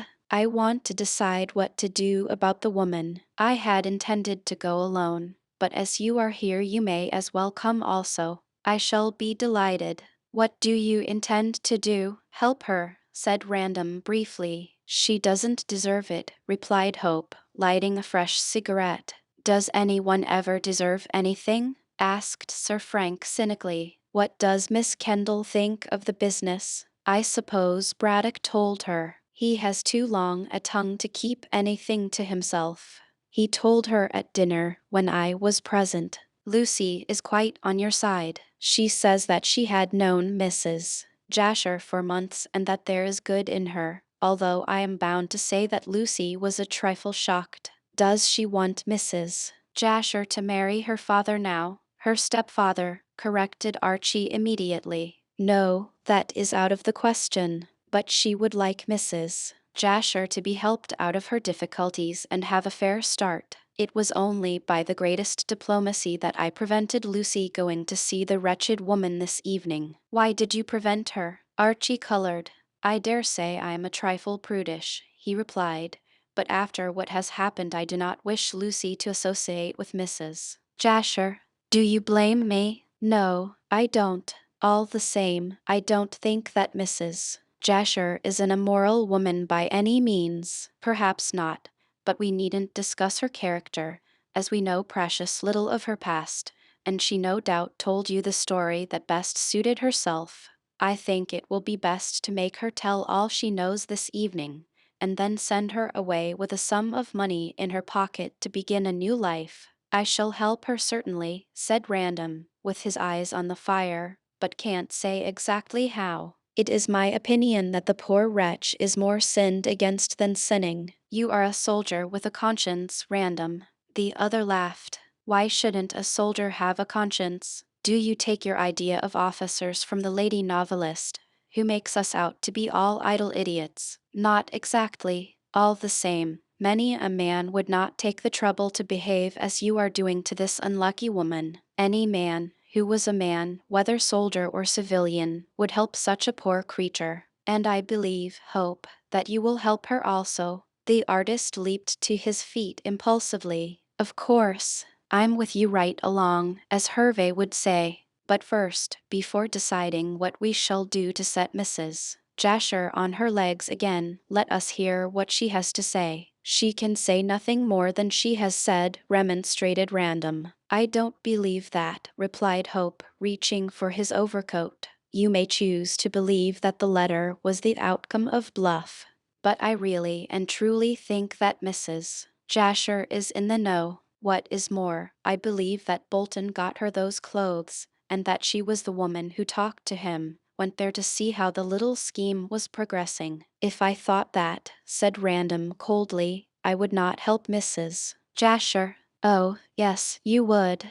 The greater the sinner, the more need she or he has of help, you know, my dear fellow. But get your coat on, and let us toddle. I don't suppose we need pistols. Sir Frank laughed, as, aided by the artist, he struggled into his military greatcoat. I don't suppose that Mrs. Jasher will be dangerous, he remarked. We'll get what we can out of her, and then arrange what is best to be done to recoup her fallen fortunes. Then she can go where she chooses, and we can, as the French say, return to our muttons. I think Donna, Inez, and Lucy would be annoyed to hear themselves called muttons, laughed Archie, and the two men left the room. The night was darker than ever, and a fine rain was falling incessantly. When they left the dimly lighted archway of the fort through the smaller gate set in the larger one, they stepped into midnight blackness such as must have been spread over the land of Egypt. In accordance with the primitive customs of Gartley inhabitants, one of them at least should have been furnished with a lantern,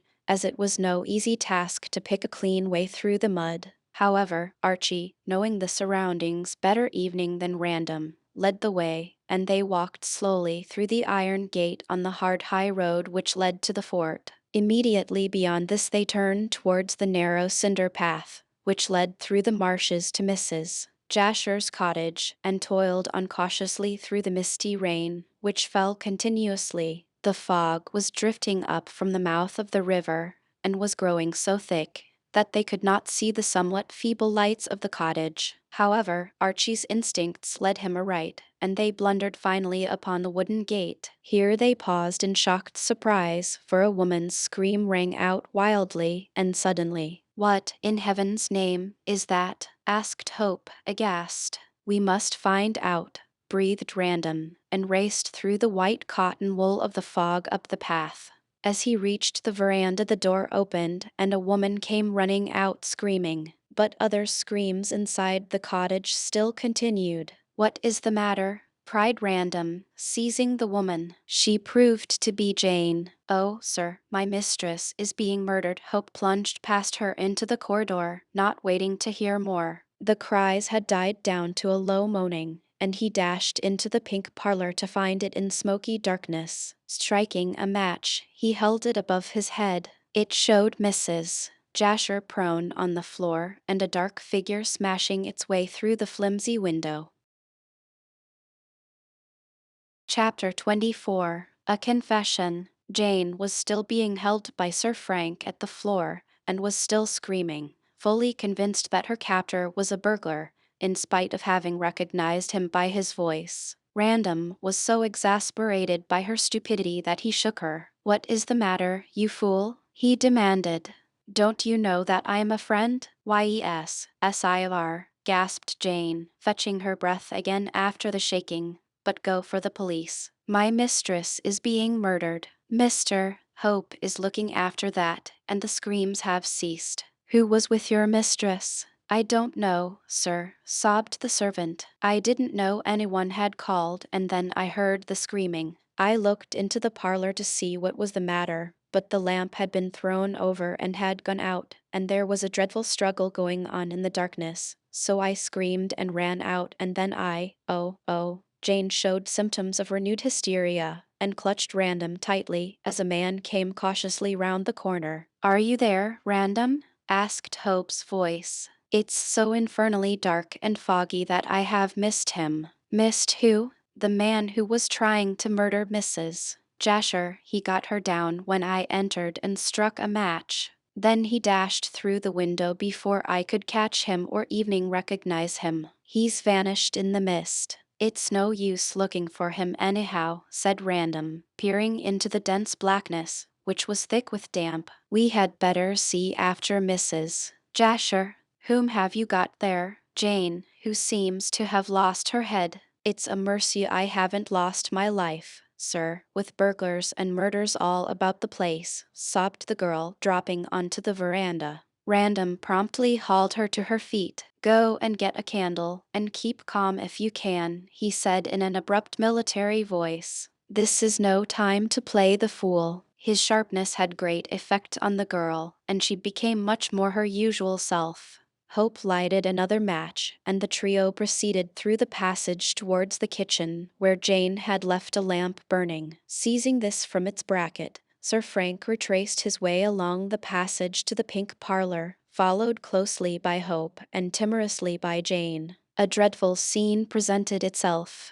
The dainty little room was literally smashed to pieces, as though a gigantic bull had been wallowing in that. The lamp lay on the floor, surrounded by several extinguished candles. It was a mercy that all the lights had been put out when overturned, else the gimcrack cottage would have been long since in a blaze. Chairs and tables and screens were also overturned, and the one window had its rose-hued curtains torn down and its glass broken, showing only too clearly the way in which the murderer had escaped, and that the man who had attacked Mrs. Jasher was a murderer could be seen from the stream of blood that ran slowly from Mrs. Jasher's breast. Apparently she had been stabbed in the lungs, for the wound was on the right side. There she lay, poor woman, in her tawdry finery, crumpled up, battered and bruised, dead amongst the ruins of her home. Jane immediately began to scream again. "Stop her, Hope," cried Random, who was kneeling by the body and feeling the heart.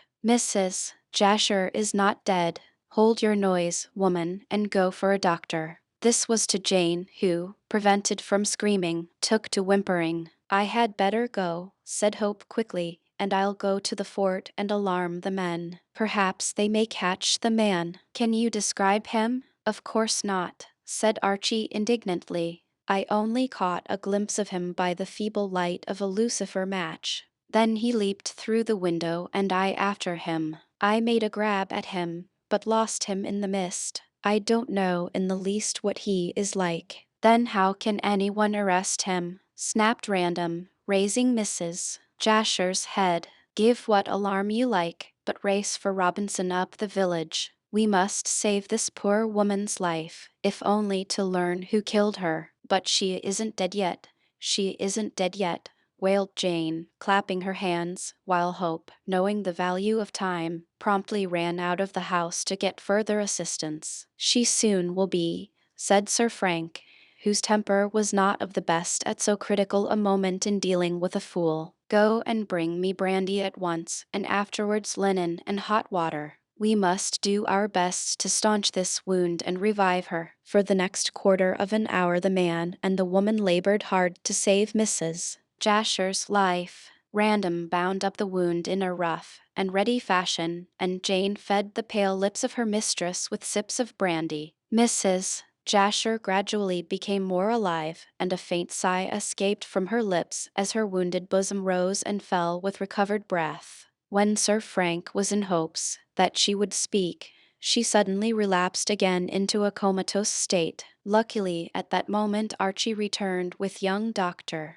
Robinson at his heels, and also was followed by Painter, the village constable, who had luckily been picked up in the fog. Robinson whistled as he looked at the insensible woman. "She's had a narrow squeak," he muttered, lifting the body with the assistance of Random. "Will she recover?" questioned Hope anxiously. "I can't tell you yet," answered the doctor, and with Sir Frank he carried the heavy body of the widow into her bedroom. "How did it happen?" "That is my business," said Painter, who had followed and who was now filled with importance. "You look after the body, sir, and I'll question these gentlemen and the servant." "Servant yourself. Such sauce," muttered Jane, with an angry toss of her cap at the daring young policeman. "I know nothing. I left my mistress in the parlor writing letters, and never heard anyone come in. The bell didn't sound anyhow. The first thing I knew that anything was wrong was on hearing the screams. When I looked into the parlor the candles and the lamp were out, and there was a struggle going on in the dark. Then I cried out, very naturally, I'm sure, and ran straight into the arms of these gentlemen as soon as I could get the front door open." After delivering this address, Jane was called away to assist the doctor in the bedroom, and along with Archie and Random the constable repaired to the pink parlor to hear what they had to say. Of course they could tell him evening less than Jane had told, and Archie protested that he was quite unable to describe the man who had dashed out of the window. "Ah," said Painter sapiently, "he got out there. But how did he enter?" "No doubt by the door," said Random sharply. "We don't know that, sir. Jane says she did not hear the bell. Mrs. Jasher may have let the man in, whomsoever he was, secretly." "Why should she, sir?" "Ah, now you are asking more than I can tell you. Only Mrs. Jasher can explain, and it seems to me that she will die." Meanwhile, in some mysterious way the news of the crime had spread through the village, and although it was growing late, for it was past 10 o'clock, a dozen or so of villagers came along. Also there arrived a number of soldiers under a smart sergeant, and to him Sir Frank explained what had happened, in the faint-hearted way, for the mist was now like cotton wool. The military and the civilians hunted through the marshes round the cottage, hoping to come across the assassin hiding in a ditch. Needless to say, they found no one and nothing, for it was worse than looking for a needle in a bundle of hay. The man had come out of the mist, and after executing the deed had vanished into the mist, and there was not the very slightest chance of finding him. Gradually, as it drew towards midnight, the soldiers went back to the fort and the villagers to their homes. But, along with the doctor and the constable, Hope and his military friend stopped on. They were determined to get at the root of the mystery, and when Mrs. Jasher became sensible she would be able to reveal the truth. It's all of a piece with the sending of the emerald, said Random to the artist, and that is connected, as we know, with the death of Bolton. Do you think that this man who has struck down Mrs. Jasher is the same one who strangled Sidney Bolton? I should think so. Perhaps Mrs. Jasher sent the emerald after all, and this man killed her out of revenge. But how would he know that she had the emerald? God knows. She may have been his accomplice. Archie knit his brows. Who the devil can this mysterious person be? I can only reply as you have done, my friend. God knows. Well, I'm certain that God will not let him escape this time. This will bring Gartley once more into notoriety, went on Hope. By the way, I saw one of the servants from the pyramids here. I hope the fool won't go home and frighten Lucy's life out of her. Go to the pyramids and see her, suggested Sir Frank. Mrs. Jasher is still unconscious and will be for hours, the doctor tells me. It is too late to go to the pyramids, Random. If they know of this new tragedy there, I'll bet they are not in bed. Hope nodded. All the same, I'll remain here until Mrs. Jasher can speak, he said, and sat smoking with Random in the dining room, as the most comfortable room in the house. Constable Painter camped, so to speak, in the drawing room, keeping guard over the scene of the crime, and had placed the Chinese screen against the broken window to keep out the cold. In the bedroom, Jane and Dr. Robinson looked after the dying woman, and dying she was, according to the young physician, for he did not think she would live much longer. Round the lonely cottage the sea mist drifted white and thick, and the darkness deepened until, as the saying goes, it could have been cut with a knife. Never was there so eerie and weary and sinister a vigil. Towards 4 o'clock Hope fell into a doze, while resting in an armchair, but he was suddenly aroused from this by an exclamation from Sir Frank, who had remained wide awake, smoking cigar after cigar. In a moment the artist was on his feet, alert and quick-brained. What is it? Random made for the dining room door rapidly. I thought I heard Painter call out, he declared, and hastily sought the parlor, followed by Hope. The room was empty, but the screen before the broken window had been thrown down, and they could see Painter's bulky form immediately outside. What the deuce is the matter? Demanded Random, entering. Did you call out, Painter? I fancied I heard something. The constable came in again. I did call out, sir, he confessed. I was half asleep in that chair when I suddenly became wide awake, and believed I saw a face looking at me round the corner of the screen. I jumped up, calling for you, sir, and upset the screen. Well, demanded Sir Frank impatiently, and seeing that the man hesitated. I saw no one, sir. All the same, I had an idea, and I have still, that a man came through the window and peered at me from behind the screen. The man who attacked Mrs. Jasher? I can't say, sir, but there was someone. At any rate he's gone again, if he really did come, and there is no chance of finding him. It's like pea soup outside. Hope and Random simultaneously stepped through the window, but could not see an inch before them, so thick was the sea fog and so dense was the darkness. Returning, they replaced the screen, and, telling Painter to be more on the alert, went back shivering to the fire in the dining room. When they were seated again, Archie put a question. Do you think that policeman was dreaming? He asked meditatively. No, replied Random sharply. I believe that the man who assaulted Mrs. Jasher is hanging about, and ventured back into the room, relying on the fog as a means of escape, should he be spotted.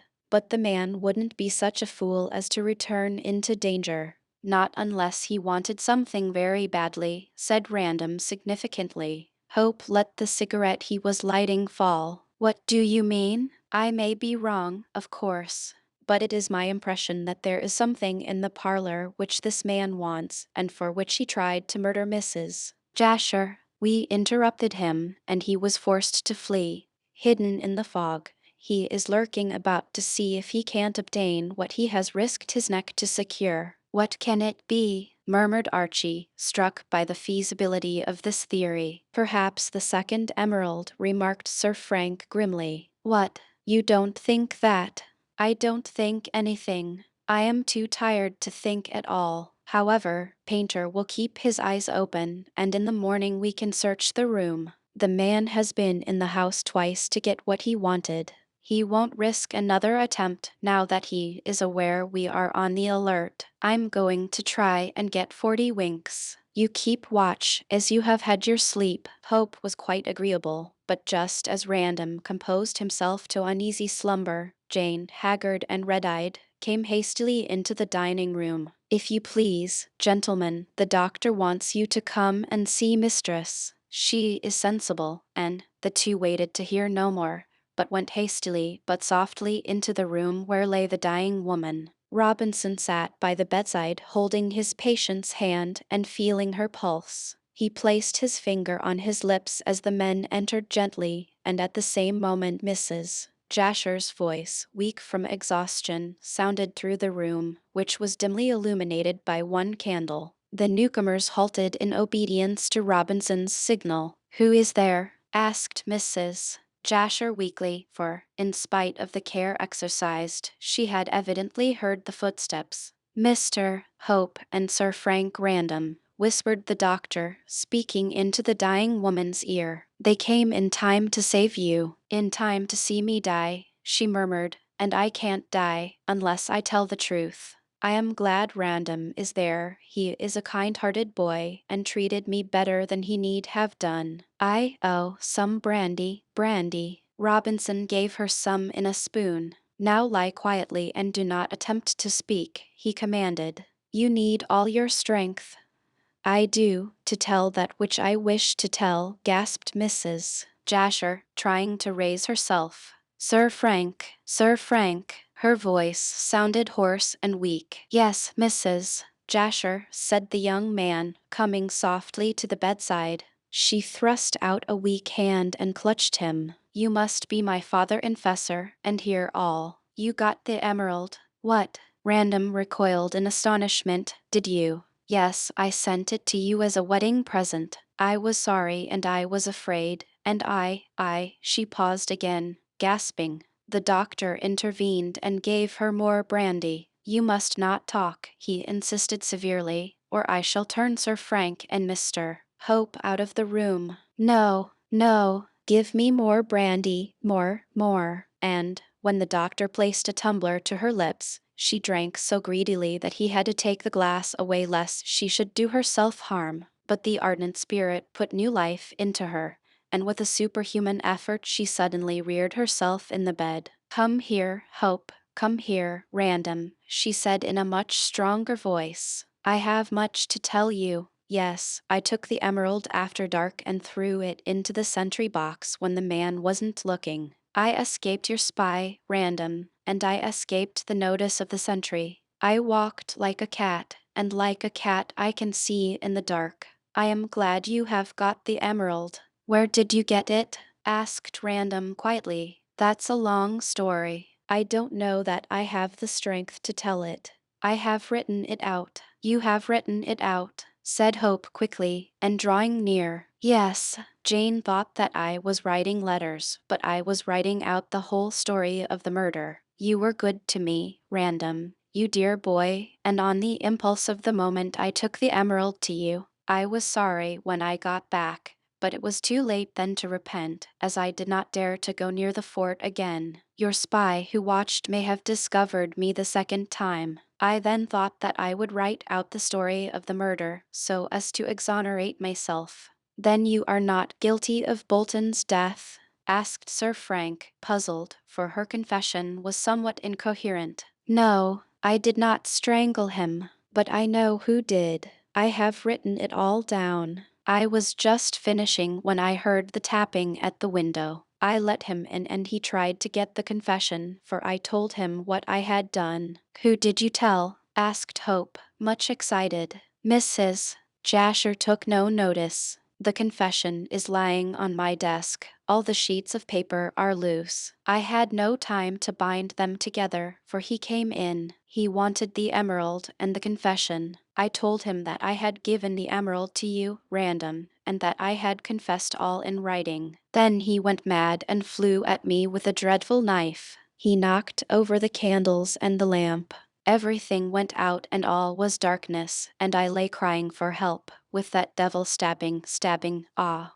Who, in heaven's name, is the man? Demanded Random, standing up in his eagerness. But Mrs. Jasher had fallen back in a faint, and Robinson was again supplying her with brandy. You had better leave the room, you two, he said, or I can't be answerable for her life. I must stay and learn the truth, said Random determinedly, and you, Hope, go into the parlor and find that confession. It is on the desk, as she said, all loose sheets. No doubt it was the confession which the man she refers to tried to secure when he came back the second time. He may make another attempt, or Painter may go to sleep. Hurry, hurry. Archie needed no second telling, as he realized what hung on the securing of the confession. He stole swiftly out of the room, closing the door after him. Faint as was the sound, Mrs. Jasher heard it and opened her eyes. Do not go, Random, she said faintly. I have yet much to say, although the confession will tell you all. I am half sorry I wrote it out.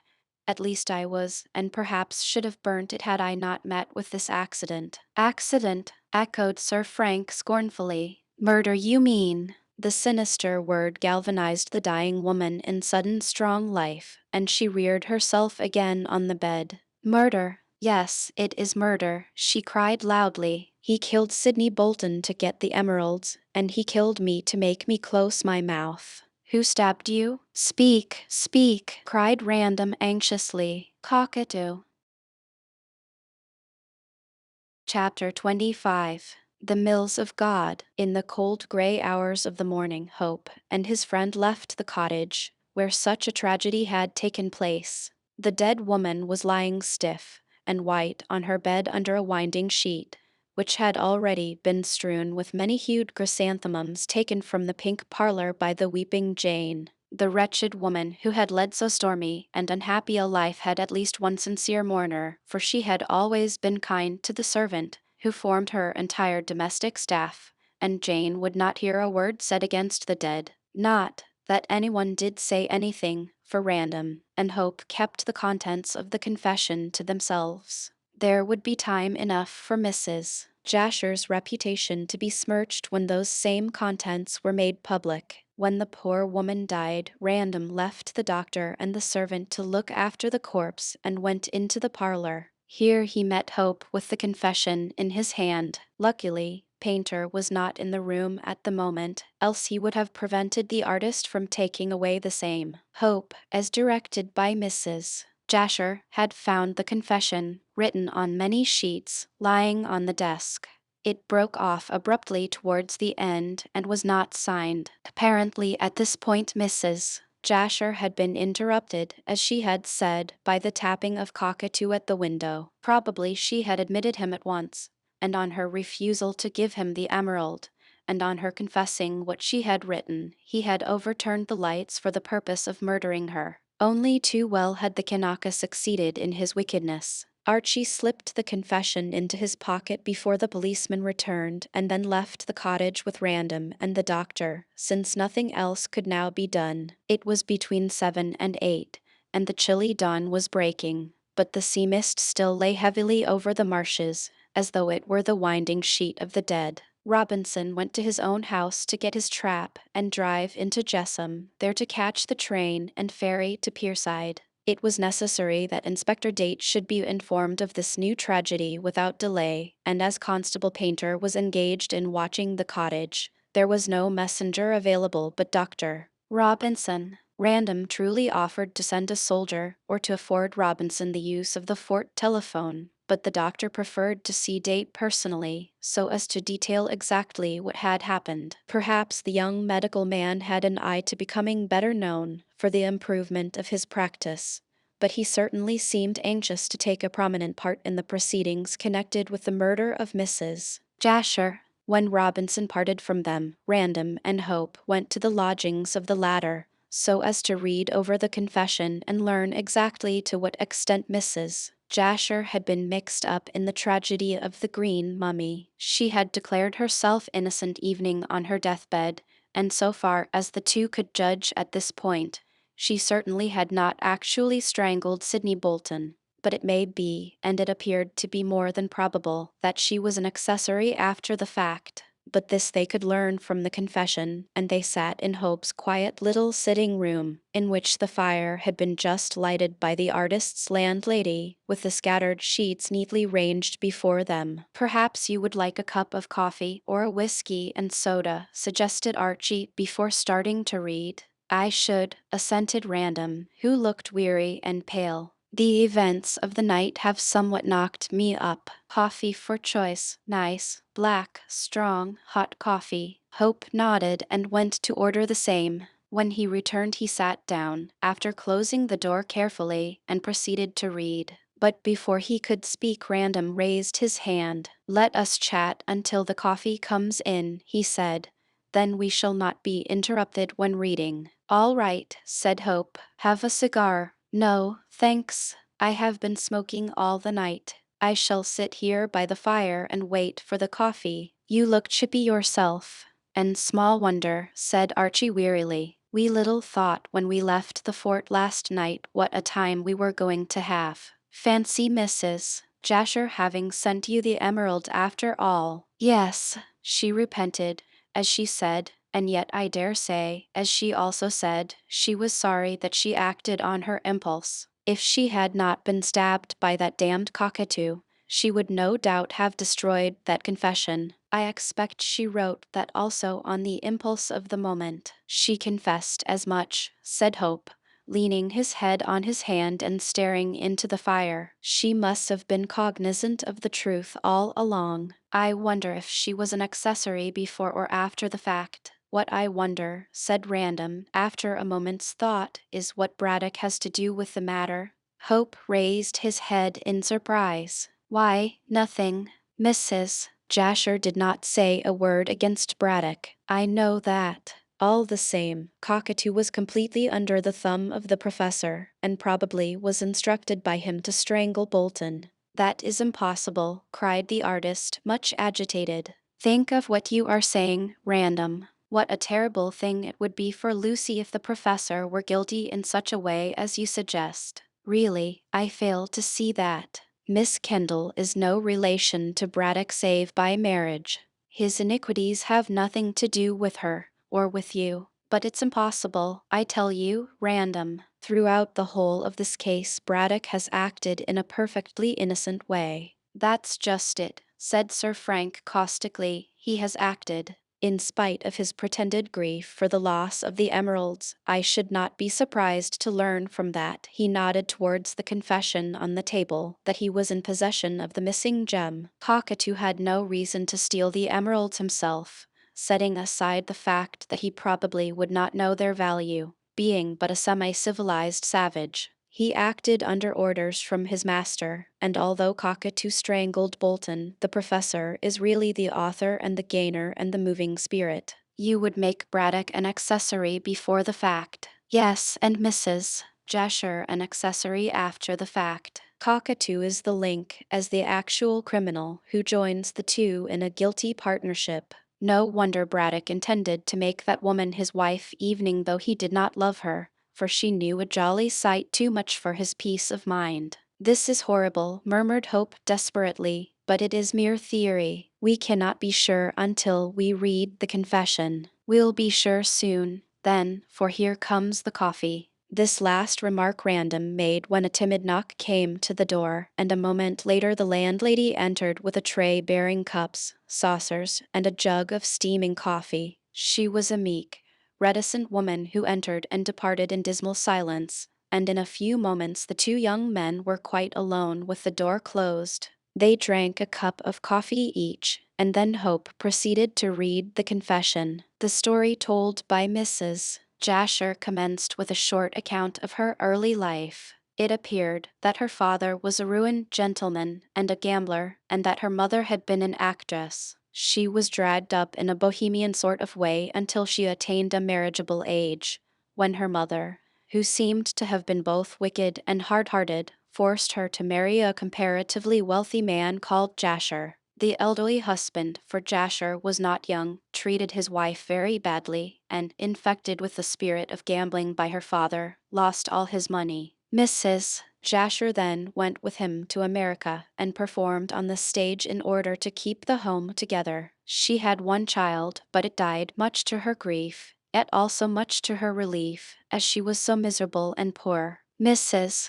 Jasher gave a scanty account of sordid years of trouble and trial, of failure and sorrow. She and her husband roamed all over America, and then went to Australia and New Zealand, where they lived a wretched existence for many years. Finally, the husband died of strong drink at an advanced age, leaving Mrs. Jasher a somewhat elderly widow. The poor woman again took to the stage and tried to earn her bread, but was unsuccessful. Afterwards she lectured. Then she kept a boarding establishment and finally went out as a nurse. In every way, it would seem, she tried to keep her head above water and roamed the world like a bird of passage, finding rest nowhere for the sole of her foot. Yet throughout her story both the young men could see that she had always aspired to a quiet and decent, respectable existence, and that only force of circumstances had flung her into the whirlpool of life. As I said, remarked Random, at this stage, the miserable creature was more sinned against than sinning. Her moral sense seemed to have become blunted, however, said Archie doubtfully, and small wonder, amidst such surroundings. But it seems to me that she was much better under the circumstances than many another woman would have been.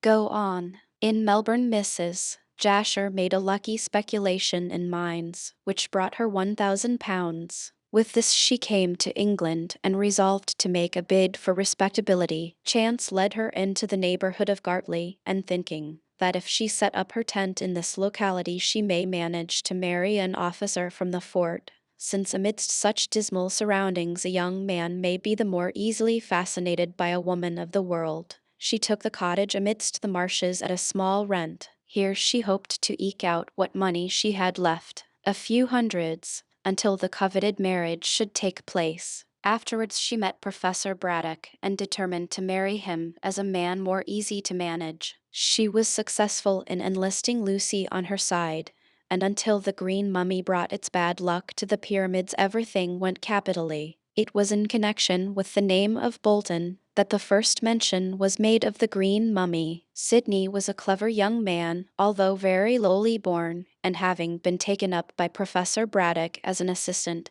could hope some day to make a position. Braddock was educating him, although he paid him very little in the way of wages. Sidney fell in love with Mrs. Jasher, and in some way, she did not mention how, gained her confidence. Perhaps the lonely woman was glad to have a sympathetic friend. At all events, she told her past history to Sidney and mentioned that she desired to marry Braddock. But Sidney insisted that she should marry him, and promised to make enough money to satisfy her that he was a good match, setting aside his humble birth, for which Mrs. Jasher cared nothing. It was then that Sidney related what he had discovered. Braddock, when in Peru many years before, had tried to get mummies for some scientific reason. When Hervé, then known as Vasa, promised to procure him the mummy of the last Inca, Braddock was extremely pleased. Hervé stole the mummy, and also the copy of the manuscript, which was written in Latin. He sent this latter to Braddock, who was then at Cuzco, as an earnest of his success in procuring the mummy, and, when the professor returned to Lima, the mummy was to be handed to him. Unfortunately, Braddock was carried into captivity for 1 year, and when he escaped Vasa had disappeared with the mummy. As the professor had deciphered the Latin manuscript, he knew of the emeralds, and for years had been hunting for the mummy, sure to be recognized from its peculiar green color, in order to get the jewels, and thus secure money for his Egyptian expedition. All through, it seems, the professor was actuated by purely scientific enthusiasm, as in the abstract he cared very little for hard cash. Bolton told Mrs. Jasher that Braddock explained how much he desired to get the mummy, but he did not mention about the jewels. For a long time Sidney was under the impression that his master merely wanted the mummy to see the difference between the Egyptian and Peruvian modes of embalming.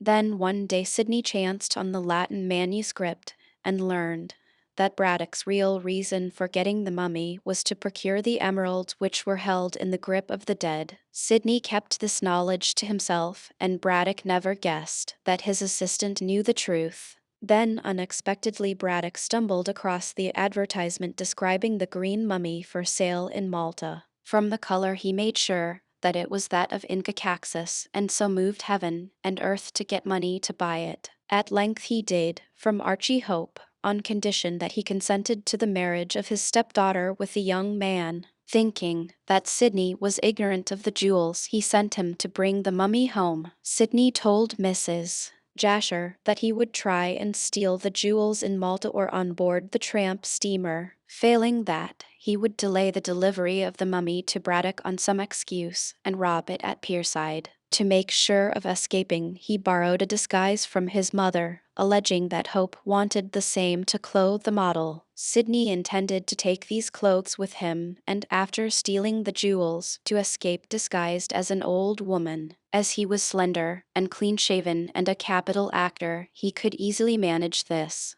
Then he arranged that Mrs. Jasher should join him in Paris, and they would sell the emeralds and go to America, there to marry and live happily ever afterwards, like a fairy tale. Unfortunately for the success of this plan, Mrs. Jasher thought that the professor would make a more distinguished husband, so she betrayed all that Sidney had arranged. "What a beastly thing to do," interrupted Random, disgusted. "It is not as if she wanted to help Braddock. I think less of Mrs. Jasher than ever I did. She may have remembered that there is honor amongst thieves. Well, she is dead. Poor soul," said Hope with a sigh. "God knows that if she sinned, she has paid cruelly for her sin," after which remark, as Sir Frank was silent, he resumed his reading. Braddock was furious when he learned of his assistant's projected trickery, and he determined to circumvent him. He'd agreed to marry Mrs. Jasher, as if he had not done so, she could have warned Sidney and he could have escaped with both the mummy and the jewels by conniving with Hervé. The professor could not risk that, as remembering Hervé as Gustav Vasa, he was aware how clever and reckless he was. Whether Braddock ever intended to marry the widow in the end it is hard to say, but he certainly pretended to consent to the engagement, which was mainly brought about by Lucy. Then came the details of the murder so far as Mrs. Jasher knew. One evening, in fact on the evening when the crime was committed,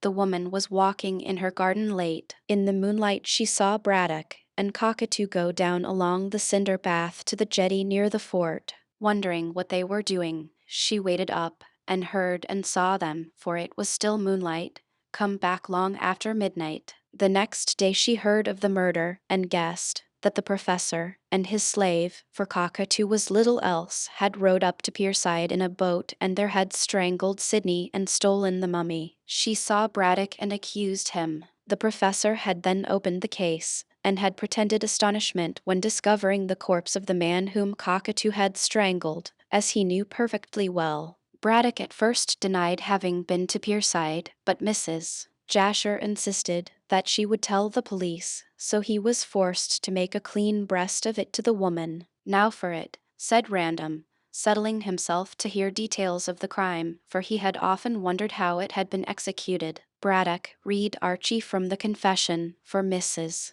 Jasher did not trouble herself with a polite prefix. Braddock explained that when he received a letter from Sidney stating that he would have to remain with the mummy for a night in Pierside, he guessed that his treacherous assistant intended to effect the robbery. It seems that Sidney by mistake had left behind the disguise in which he intended to escape. Aware of this through me, Mrs. Jasher referred to herself, he made Cockatoo assume the dress and row up the river to the Sailor's Rest. The Kanaka easily could be mistaken for a woman, as he also, like Sidney, was slender and smooth-shinned. Also, he wore the shawl over his head to disguise his mop of frizzy hair as much as possible, and for the purpose of concealing his tattooed face.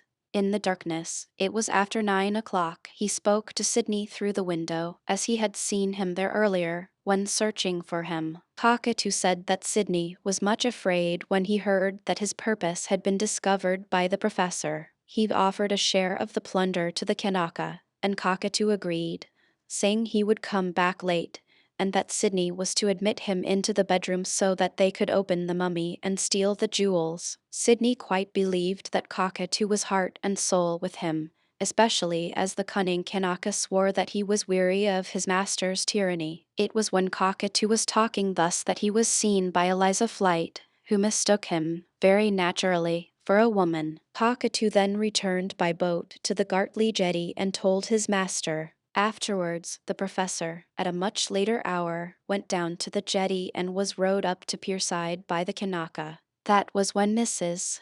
Jasher saw them, said Random, much interested.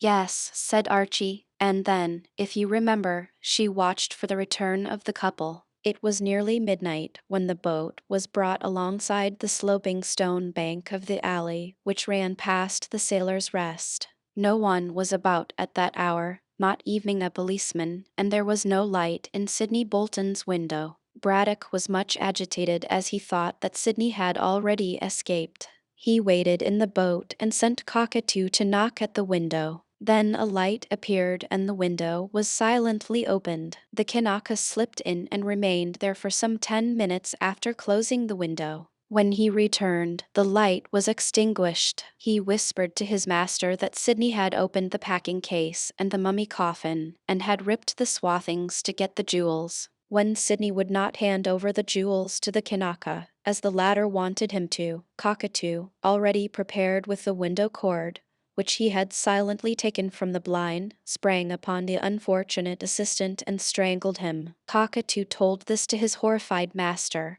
and wanted him to come back to hide the corpse in the packing case. Braddock refused, and then Cockatoo told him that he would throw the jewels, which he had taken from Sidney's body, into the river. The position of master and servant was reversed, and Braddock was forced to obey. The professor slipped silently ashore and into the room. The two men relighted the candle and pulled down the blind. They then placed the corpse of Sidney in the packing case and screwed the same down in silence. When this was completed, they were about to carry the mummy in its coffin, the lid of which they had replaced, to the boat, when they heard distant footsteps, probably those of a policeman on his beat. At once they extinguished the candle, and as Braddock told Mrs. Jasher, he, for one, sat trembling in the dark. But the policeman, if the footsteps were those of a policeman, passed up another street, and the two were safe. Without relighting the candle, they silently slipped the mummy through the window, Cockatoo within and Braddock without. The case and its contents were not heavy, and it was not difficult for the two men to take it to the boat. When it was safely bestowed, Cockatoo, who was as cunning as the devil, according to his master, returned to the bedroom and unlocked the door. He afterwards passed a string through the joining of the upper and lower windows and managed to shut the snib. Afterwards he came to the boat and rowed it back to Gartley. On the way Cockatoo told his master that Sidney had left instructions that the packing case should be taken next morning to the pyramids, so there was nothing to fear. The mummy was hidden in a hole under the jetty and covered with grass. Why didn't they take it up to the house? Asked Random, on hearing this. That would have been dangerous, said Hope, looking up from the manuscript.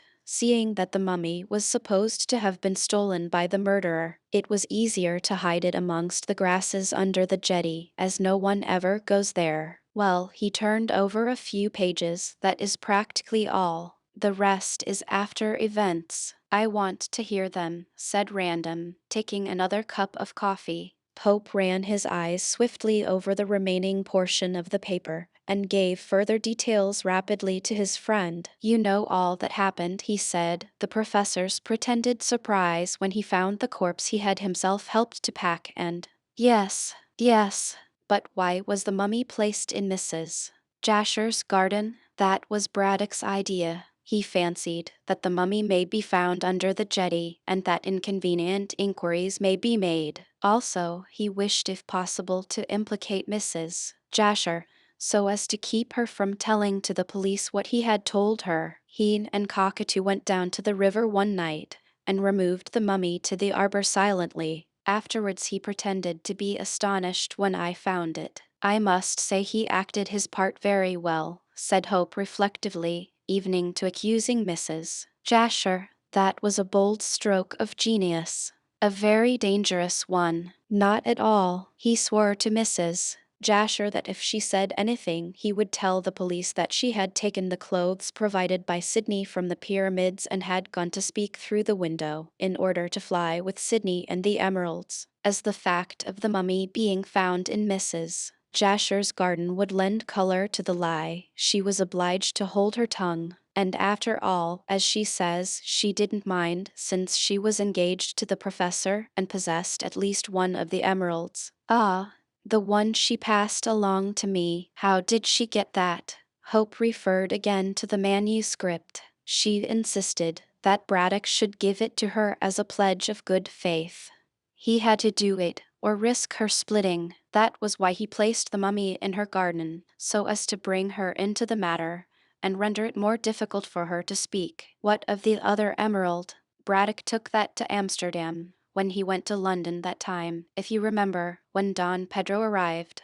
Braddock sold the emerald for £3,000, and it is now on its way to an Indian Rajah. I fear Don Pedro will never set eyes on that again. Where is the money? He banked it in a feigned name in Amsterdam, and intended to account for it when he married Mrs. Jasher by saying it was left to her by that mythical Pekin merchant brother of hers. Savvy, yes. What an infernal little villain. And I expect he sent Cockatoo down last night for the other emerald. That is not related in the manuscript, said Archie, laying down the last sheet and taking up his coffee. The confession ends abruptly at the time Cockatoo tapped at the window, I expect. But she said, when dying, that the Kanaka asked for the second emerald. If she had not sent it to you in a fit of weakness, I expect she would have passed it along. I can't make out, added Archie musingly, why Mrs. Jasher confessed when everything was so safe.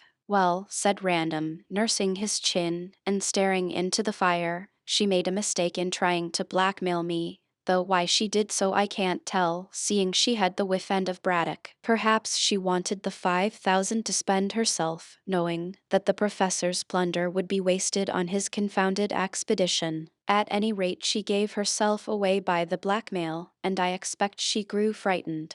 If the house had been searched, and it may have been searched by the police, had I arrested her for blackmail, the emerald would have been found, and she would have been incriminated. She therefore got rid of it cleverly, by passing it along to me as a wedding gift. Then she again grew afraid, and wrote out this confession to exonerate herself. But it doesn't, insisted Hope. She makes herself out plainly as an accessory after the fact. A woman doesn't understand these legal niceties. She wrote that out to clear herself in case she was arrested for the blackmail, and perhaps in case Braddock refused to help her, as he certainly did. If you remember, he was hard on her, confessed Archie slowly. Being such a villain himself, said Random grimly. However, Cockatoo arrived unluckily on the scene, and when he found she had parted with the emerald and had written out the truth, he stabbed her. If we hadn't come just in the nick of time, he would have annexed that confession, and the truth would never have become known. No one, ended Random, rising and stretching himself, would connect Braddock or Cockatoo with the death of Mrs. Jasher, or with the death of Sydney Bolton either, said Hope, also rising and putting on his cap. What an actor the man is. Where are you going? Demanded Sir Frank, yawning. To the pyramids. I want to see how Lucy is. Will you tell her about that confession? Not until later. I shall give this to Inspector Date when he arrives. The professor has made his bed, so he must lie on it. When I marry Lucy,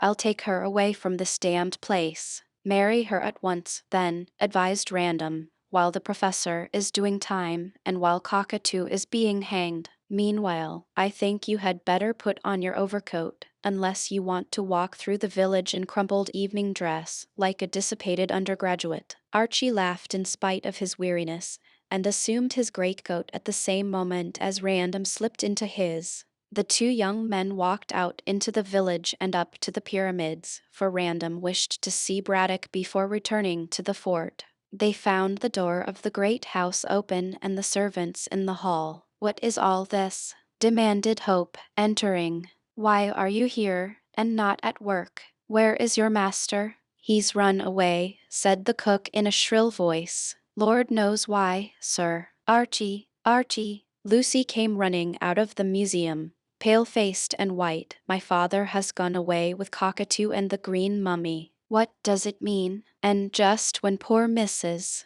Jasher is murdered too." "Hush, darling."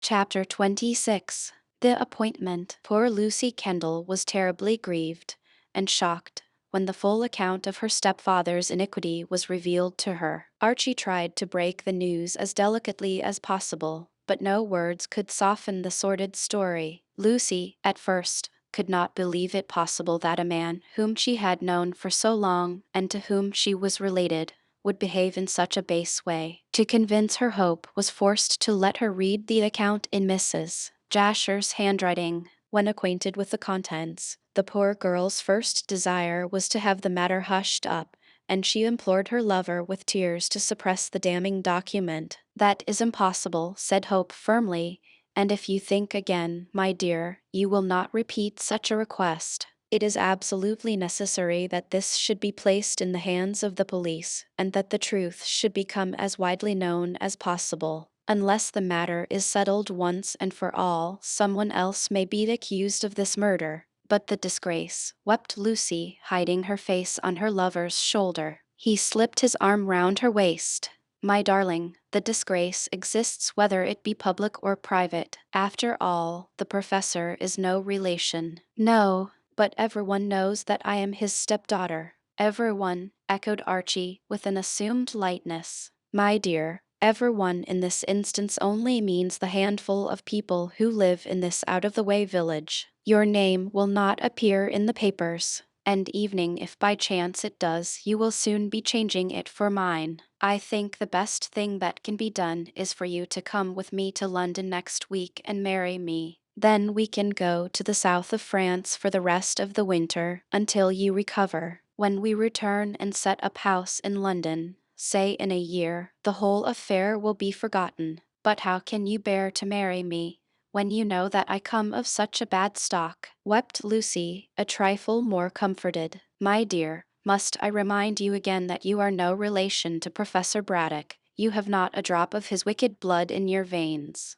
And even if you had, I should still marry you. It is you I love, and you I marry, so there is no more to be said. Come, darling, say that you will become my wife next week." "But the professor?" Archie smiled grimly. He found it difficult to forgive Braddock for the disgrace he had brought on the girl. "I don't think we'll ever be troubled again with the professor," he said after a pause. "He has bolted into the unknown with that infernal Kanaka." "But why did he fly, Archie?" "Because he knew that the game was up." Mrs. Jasher wrote out this confession and told Cockatoo, when he entered the room to get the emerald, that she had written it. To save his master, the Kanaka stabbed the wretched woman, and had Random and I not arrived, he would have secured the confession. I really believe he came back again out of the mist in the small hours of the morning to steal it.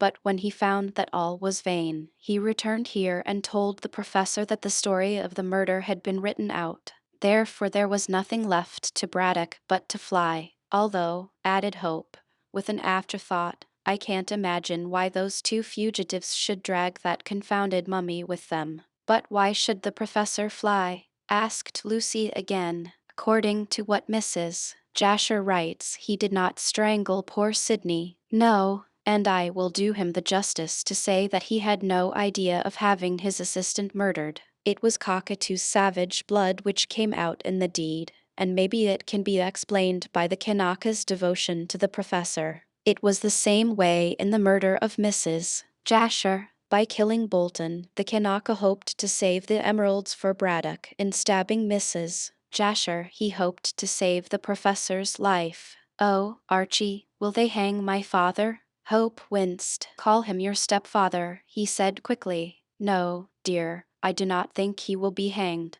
but as an accessory after the fact he will certainly be condemned to a long term of imprisonment. Cockatoo, however, assuredly will be hanged, and a good job too. He is only a savage, and as such is dangerous in a civilized community. I wonder where they have gone. Did anyone hear them going? No, said Lucy unhesitatingly. Cook came up this morning to my room and said that my father, I mean my stepfather, had gone away with Cockatoo and with the green mummy. I don't know why she should have said that, as the professor often went away unexpectedly. Perhaps she heard rumors in the village and put two and two together. I cannot tell. Some instinct must have told her. But I dare say Braddock and his accomplice fled under cover of the mist and in the small hours of the morning. They must have known that the confession would bring the officers of the law to this house. I hope they will escape, murmured Lucy. Well, I am not sure, said Hope hesitatingly. Of course, I should like to avoid a scandal for your sake,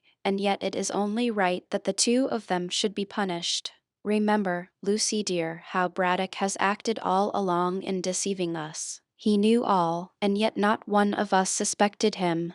While Archie was thus comforting the poor girl, Gartley village was in an uproar. Everyone was talking about this new crime, and everyone was wondering who had stabbed the unlucky woman. As yet the confession of Mrs. Jasher had not been placed in the hands of the police, and everyone was ignorant that Cockatoo was the criminal who had escaped in the fog. Inspector Date speedily arrived with his myrmidons on the scene, and made the cottage his headquarters. Later in the day, Hope, having taken a cold bath to freshen himself up, came with the confession. This he gave to the officer, and explained the whole story of the previous night. Date was more than astonished. He was astounded.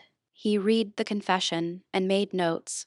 Then he sent for Sir Frank Random, and examined him in the same strict way as he had examined the artist. Jane was also questioned. Widow Anne was put in the witness box, so as to report about the clothes, and in every way Date gathered material for another inquest. At the former one he had only been able to place scanty evidence before the jury, and the verdict had been unsatisfactory to the public. But on this occasion, seeing that the witnesses he could bring forward would solve the mystery of the first death as well as the second, Inspector Date exulted greatly. He saw himself promoted, and his salary raised, and his name praised in the papers as a zealous and clever officer. By the time the inquest came to be held, the inspector had talked himself into believing that the whole mystery had been solved by himself.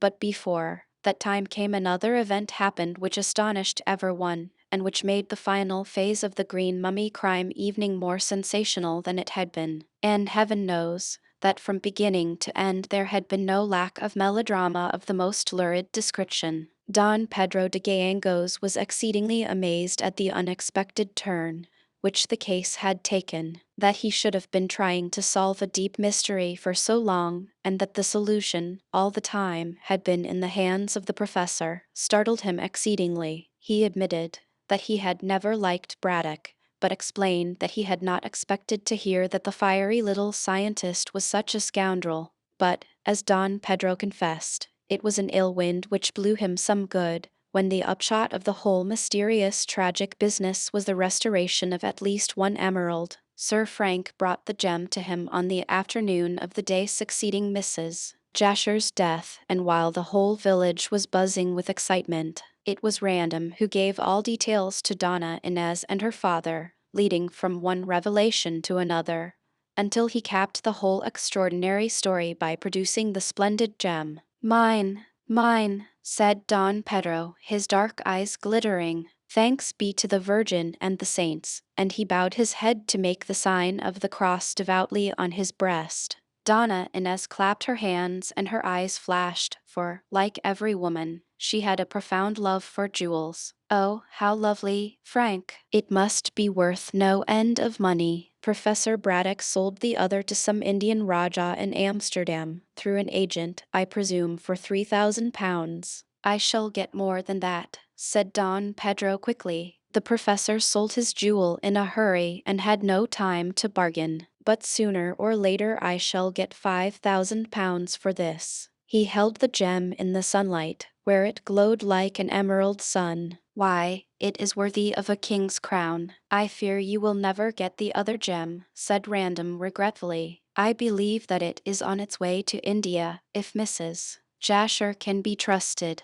Never mind. I shall be content with this one, Senner. I have simple tastes, and this will do much to restore the fortunes of my family. When I go back with this and the green mummy, all those Indians who know of my descent from the ancient Incas will be delighted and will pay me fresh reverence. But you forget, said Random, frowning. The green mummy has been taken away by Professor Braddock. They cannot have gone far with it, said Donna Inez, shrugging. I don't know so much about that, dearest, said Sir Frank. Apparently, since they handled it at the time of the murder, it is easier carried about than one would think. And then they fled last night, or rather in the small hours of this morning, under cover of a dense fog. It is clear enough now, said de Gallegos, peering through the window, where a pale winter sun shone in a clear steel-hued sky. They are bound to be caught in the long run. Do you wish them to be caught?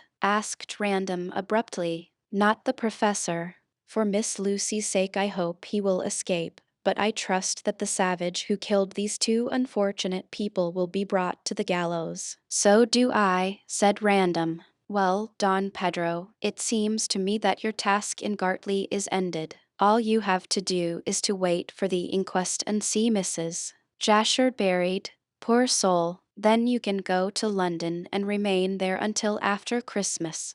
But why should I remain in London? Asked the Peruvian, surprised. Random glanced at Donna Inez, who blushed. You forget that you have given your consent to my marriage with... Ah, yes, Don Pedro smiled gravely. I return with the jewel to Lima, but I leave my other jewel behind. Never mind, said the girl, kissing her father. When Frank and I are married, we will come to Callao in his yacht. Our yacht, said Random, smiling. Our yacht, repeated Donna Inez. And then you will see, father, that I have become a real English lady. But don't entirely forget that you are a Peruvian, said Don Pedro playfully. And a descendant of Inca Caxus, added Donna Inez. Then she flirted her fan, which she was rarely without, and laughed in her English lover's face.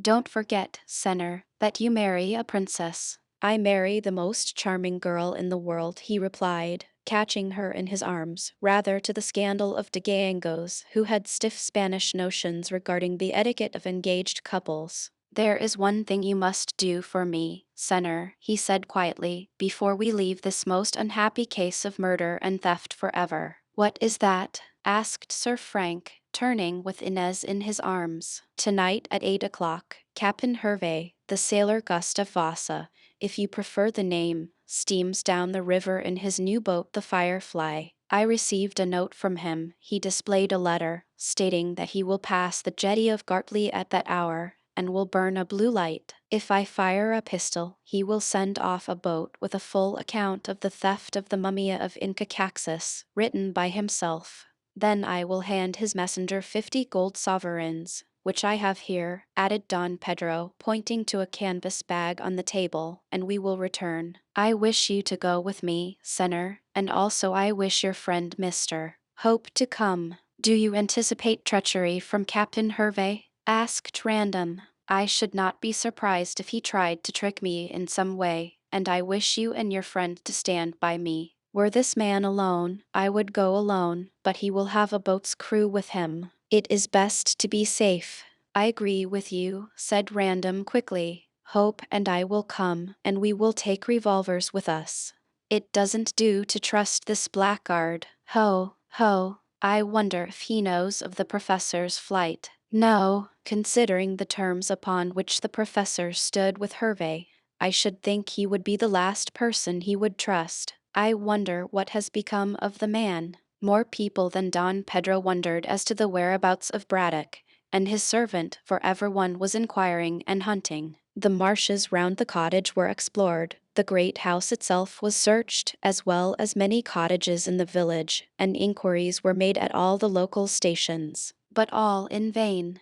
Braddock and Cockatoo, along with the cumbersome mummy in its case, had vanished as completely as though the earth had swallowed them up. Inspector Date's idea was that the pair had taken the mummy to Gartley Pier, after the search made by the soldiers, and there had launched the boat, which Cockatoo, judging from his visit to Pierside, apparently kept hidden in some nook. It was probable, said Date, the two had rowed down the river and had managed to get on board some outward-bound tramp. They could easily furbish up some story, and as Braddock doubtless had money, could easily buy a passage for a large sum. The tramp being outward-bound, her captain and crew would know nothing of the crime, and even if the fugitives were suspected, they would be shipped out of England if the bribe was sufficiently large. So it was apparent that Inspector Date had not much opinion of tramp steamer skippers. However, as the day wore on to night, nothing was heard of Braddock or Cockatoo or the mummy, and when night came the village was filled with local reporters and with London journalists asking questions. The Warrior Inn did a great trade in drink, and beds and meals, and the rustics reaped quite a harvest in answering questions about Mrs. Jasher and the Professor and the weird-looking Kanaka.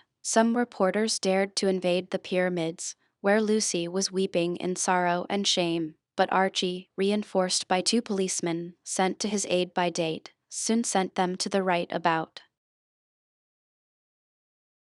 Chapter 27. By the river. As the hunt for the fugitives had continued all day, everyone, police, villagers, and soldiers, were weary and disheartened. Consequently, when the 3 men met near the fort, there seemed to be few people about. This was just as well, as they would have been followed to the jetty, and obviously it was best to keep the strange meeting with Captain Hervey as secret as possible. However, Don Pedro had taken Inspector Date into his confidence, as it was impossible to get past the cottage of the late Mrs. Jasher, in which the officer had taken up his quarters, without being discovered.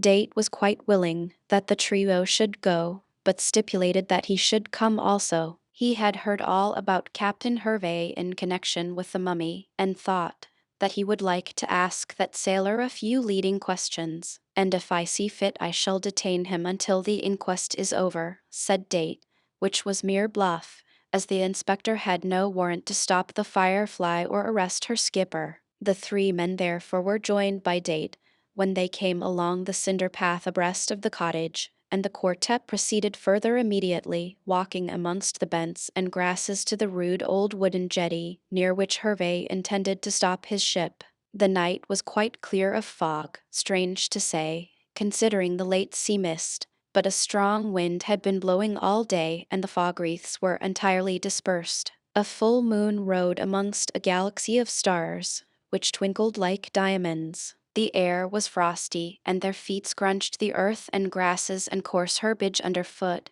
as they made rapidly for the embankment. When they reached the top they could see the jetty clearly almost below their feet, and in the distance the glittering lights of Pierside. Vague forms of vessels at anchor loomed on the water, and there was a stream of light, where the moon made a pathway of silver. After a casual glance the 3 men proceeded down the slope to the jetty. 3 of them at least had revolvers, since Hervey was an ill man to tackle, but probably Date, who was too dense to consider consequences, was unarmed. Neither did Don Pedro think it necessary to tell the officer that he and his 2 companions were prepared to shoot if necessary. Inspector Date, being a prosy Englishman, would not have understood such lawless doings in his own sober, law-abiding country. When they reached the jetty Don Pedro glanced at his watch, illuminating the dial by puffing his cigar to a ruddy glow. It was just after 8 o'clock.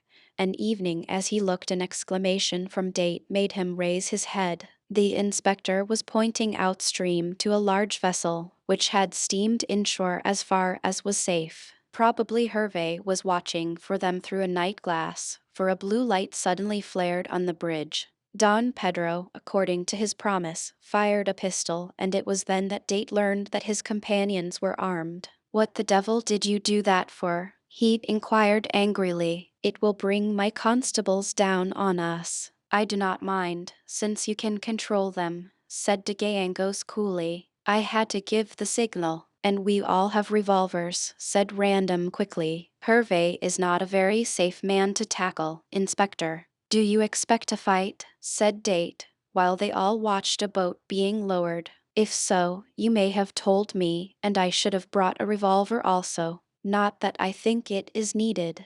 The sight of my uniform will be enough to show this man that I have the law behind me. I don't think that will matter to Hervé, said Archie dryly. So much as I have seen of him suggests to me that he is a singularly lawless man. Date laughed good-humoredly. It seems to me, gentlemen, that you have brought me on a filibustering expedition, he said, and seemed to enjoy the novel situation. Date had been wrapped up in the cotton wool of civilization for a long time, but his primitive instincts rose to the surface now that he had to face a probable rough-and-tumble fight. But I don't expect there will be any scrap, he said regretfully. My uniform will settle the matter. It certainly seemed to annoy Captain Hervé considerably, for, as the boat approached the shore, and the moonlight revealed a distinctly official overcoat, he gave an order. The man stopped rowing, and the boat rocked gently some distance from the jetty. You've got a high old crowd with you, Don Pedro, sang out Hervé, in great displeasure.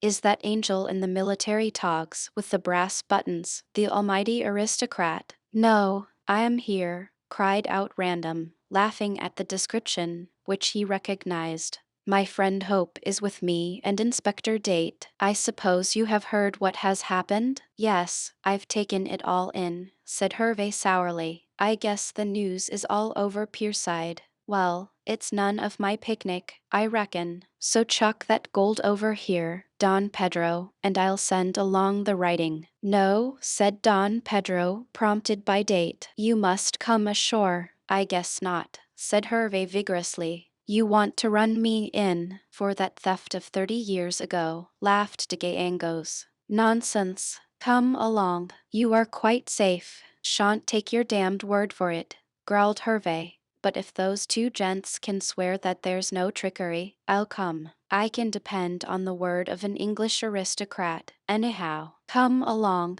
You are quite safe, said Sir Frank, and Hope echoed his words. Thus being made certain, Hervé gave an order and the boat was rowed right up to the beach, immediately below the jetty. The four men were about to descend, but Hervé seemed anxious to avoid giving them trouble. Hold on, gents, said he, leaping ashore. I'll come up longside.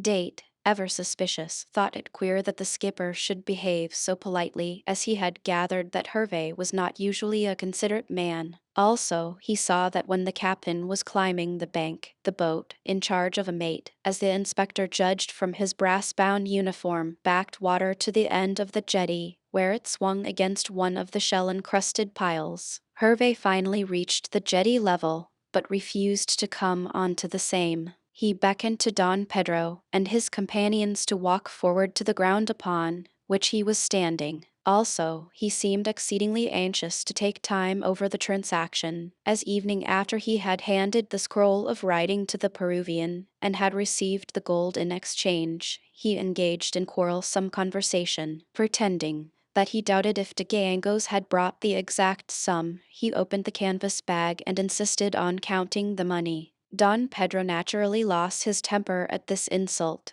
and swore in Spanish, upon which Hervé responded with such volubility that anyone could see he was a past master in Castilian swearing. The row was considerable, especially as Random and Hope were laughing at the quarrel. They thought that Hervé was the worse for drink, but Date, clever for once in his life, did not think so. It appeared to him that the boat had gone to the end of the jetty for some reason connected with the same reason which induced the skipper to spin out the time of the meeting by indulging in an unnecessary quarrel. The skipper also kept his eyes about him, and insisted that the four men should keep together at the head of the pier. I dare say you're trying to play low down on me, he said with a scowl, after satisfying himself that the money was correct. But I've got my shooter. So have I, cried Don Pedro indignantly, and slipped his hand round to his hip pocket. And if you talk any further so insulting I shall. Oh, you bet.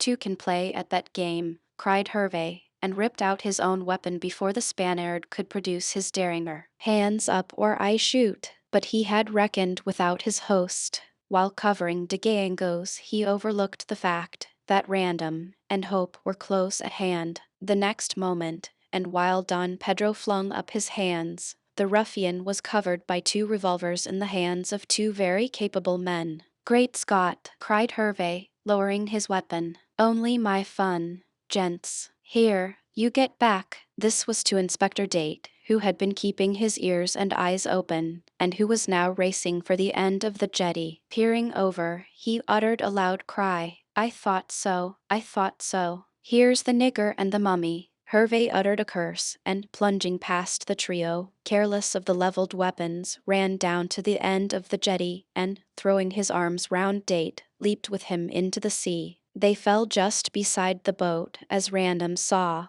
When he reached the spot, a confused volley of curses arose as the boat pushed out from the encrusted pile, the mate thrusting with a boat hook. Hervé and Date were in the water, but as the boat shot into the moonlight, Random, and now Hope and de Gangos, who had come up, saw a long green form in amongst the sailors, also, very plainly, Cockatoo with his great mop of yellow hair. "Shoot! Shoot!" yelled Date, who was struggling with the skipper in the shallow water near shore. "Don't let them escape." Hope ran up the jetty and fired 3 shots in the air, certain that the firing would attract the attention of the 4 or 5 constables on guard at the cottage, which was no very great distance away. Random sent a bullet into the amid of the boatload, and immediately the mate fired also. The bullet whistled past his head, and, crazy with rage, he felt inclined to jump in amongst the ruffians and have a hand-to-hand fight. But de Gangos stopped him in a voice shrill with anger. Already the shouts and noise of the approaching policemen could be heard.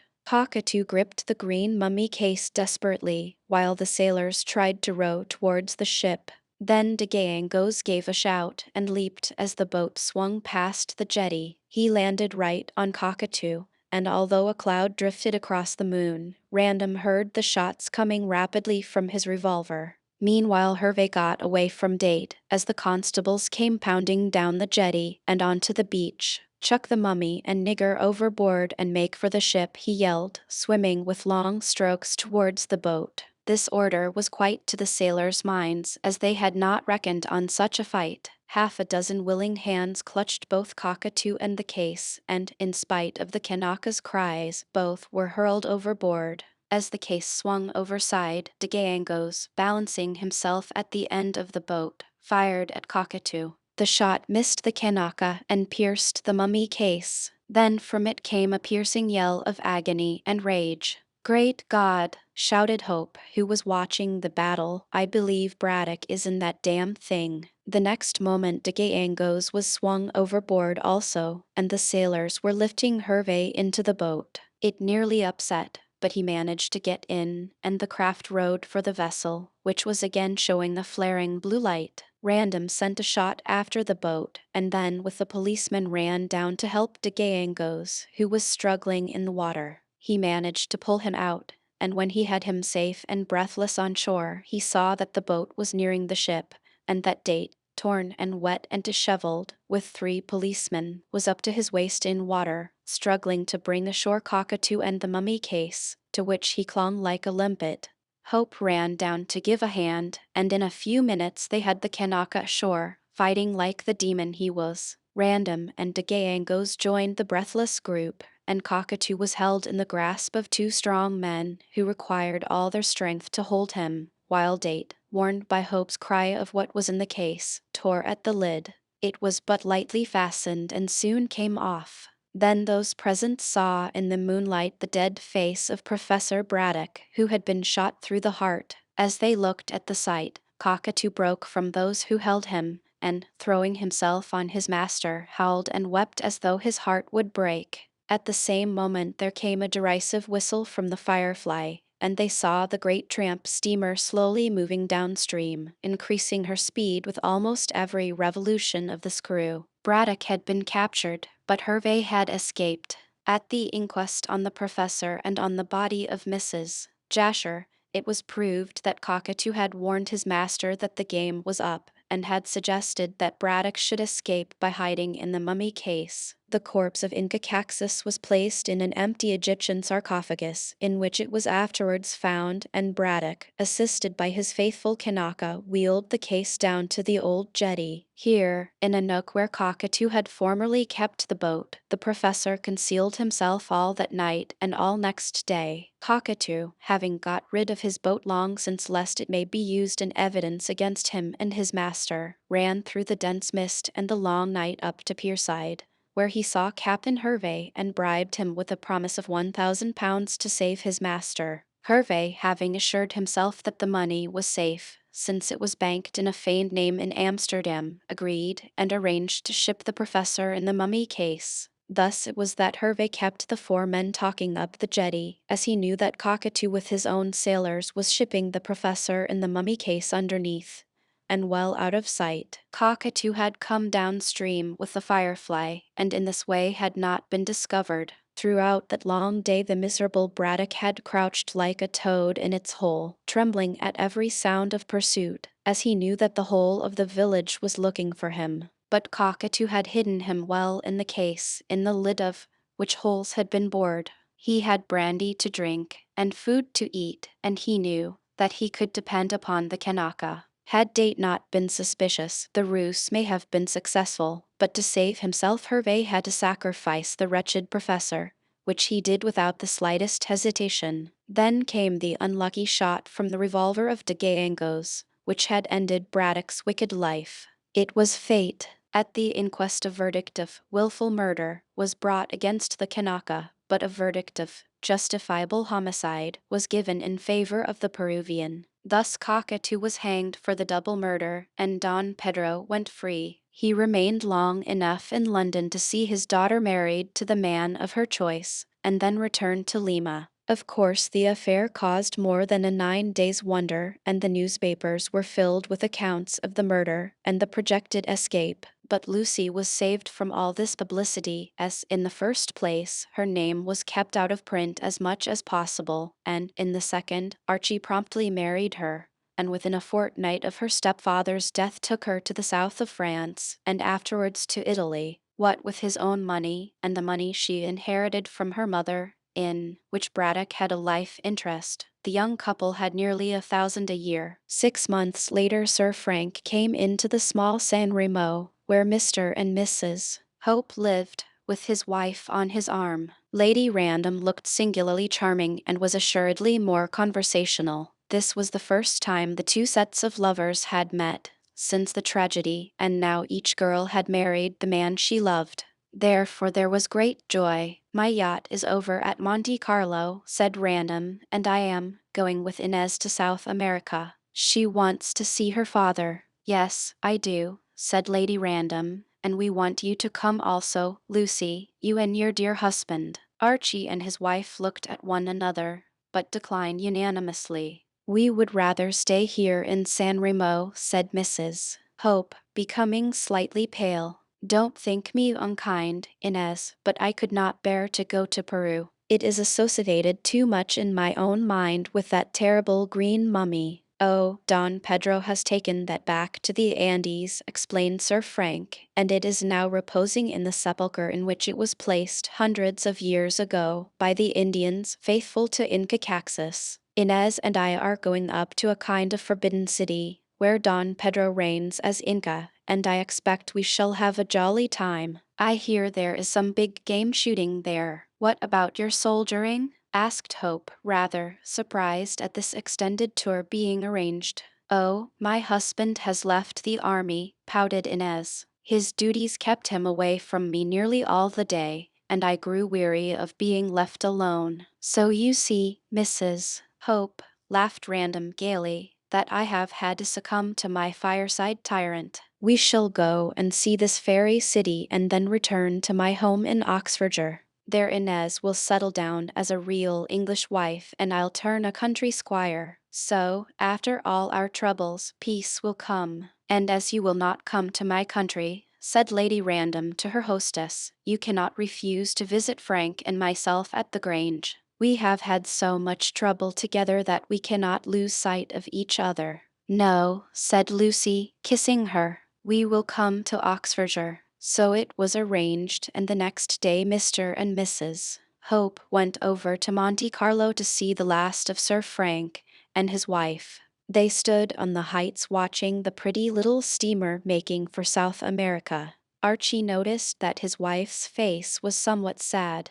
Are you sorry we did not go, sweetheart? No, she replied, placing her arm within his own. I only want to be with you. That is all right. He patted her hand. Now that we have sold all the furniture in the pyramids and have got rid of the lease, there will be nothing to remind you of the green mummy. Yet I can't help thinking of my unfortunate stepfather, and of poor Mrs. Jasher, and of Sidney Bolton. Oh, Archie, little as we can afford it, I am glad that we allow Mrs. Bolton a small sum a year. After all, it was through my stepfather that her son met with his death. I don't quite agree with you, dear. Cockatoo's innate savagery was the cause, as Professor Braddock did not intend or desire murder. But there, dear, do not think any more about these dismal things. Dream of the time when I shall be the president of the Royal Academy, and you my lady. I am your lady now. But, added Lucy, perhaps from an association of ideas of color and the Academy, I shall hate green for the rest of my life. That's unlucky, considering it is nature's color. My dear, in a year or two this tragedy, or rather the three tragedies, will seem like a dream. I won't listen to another word now.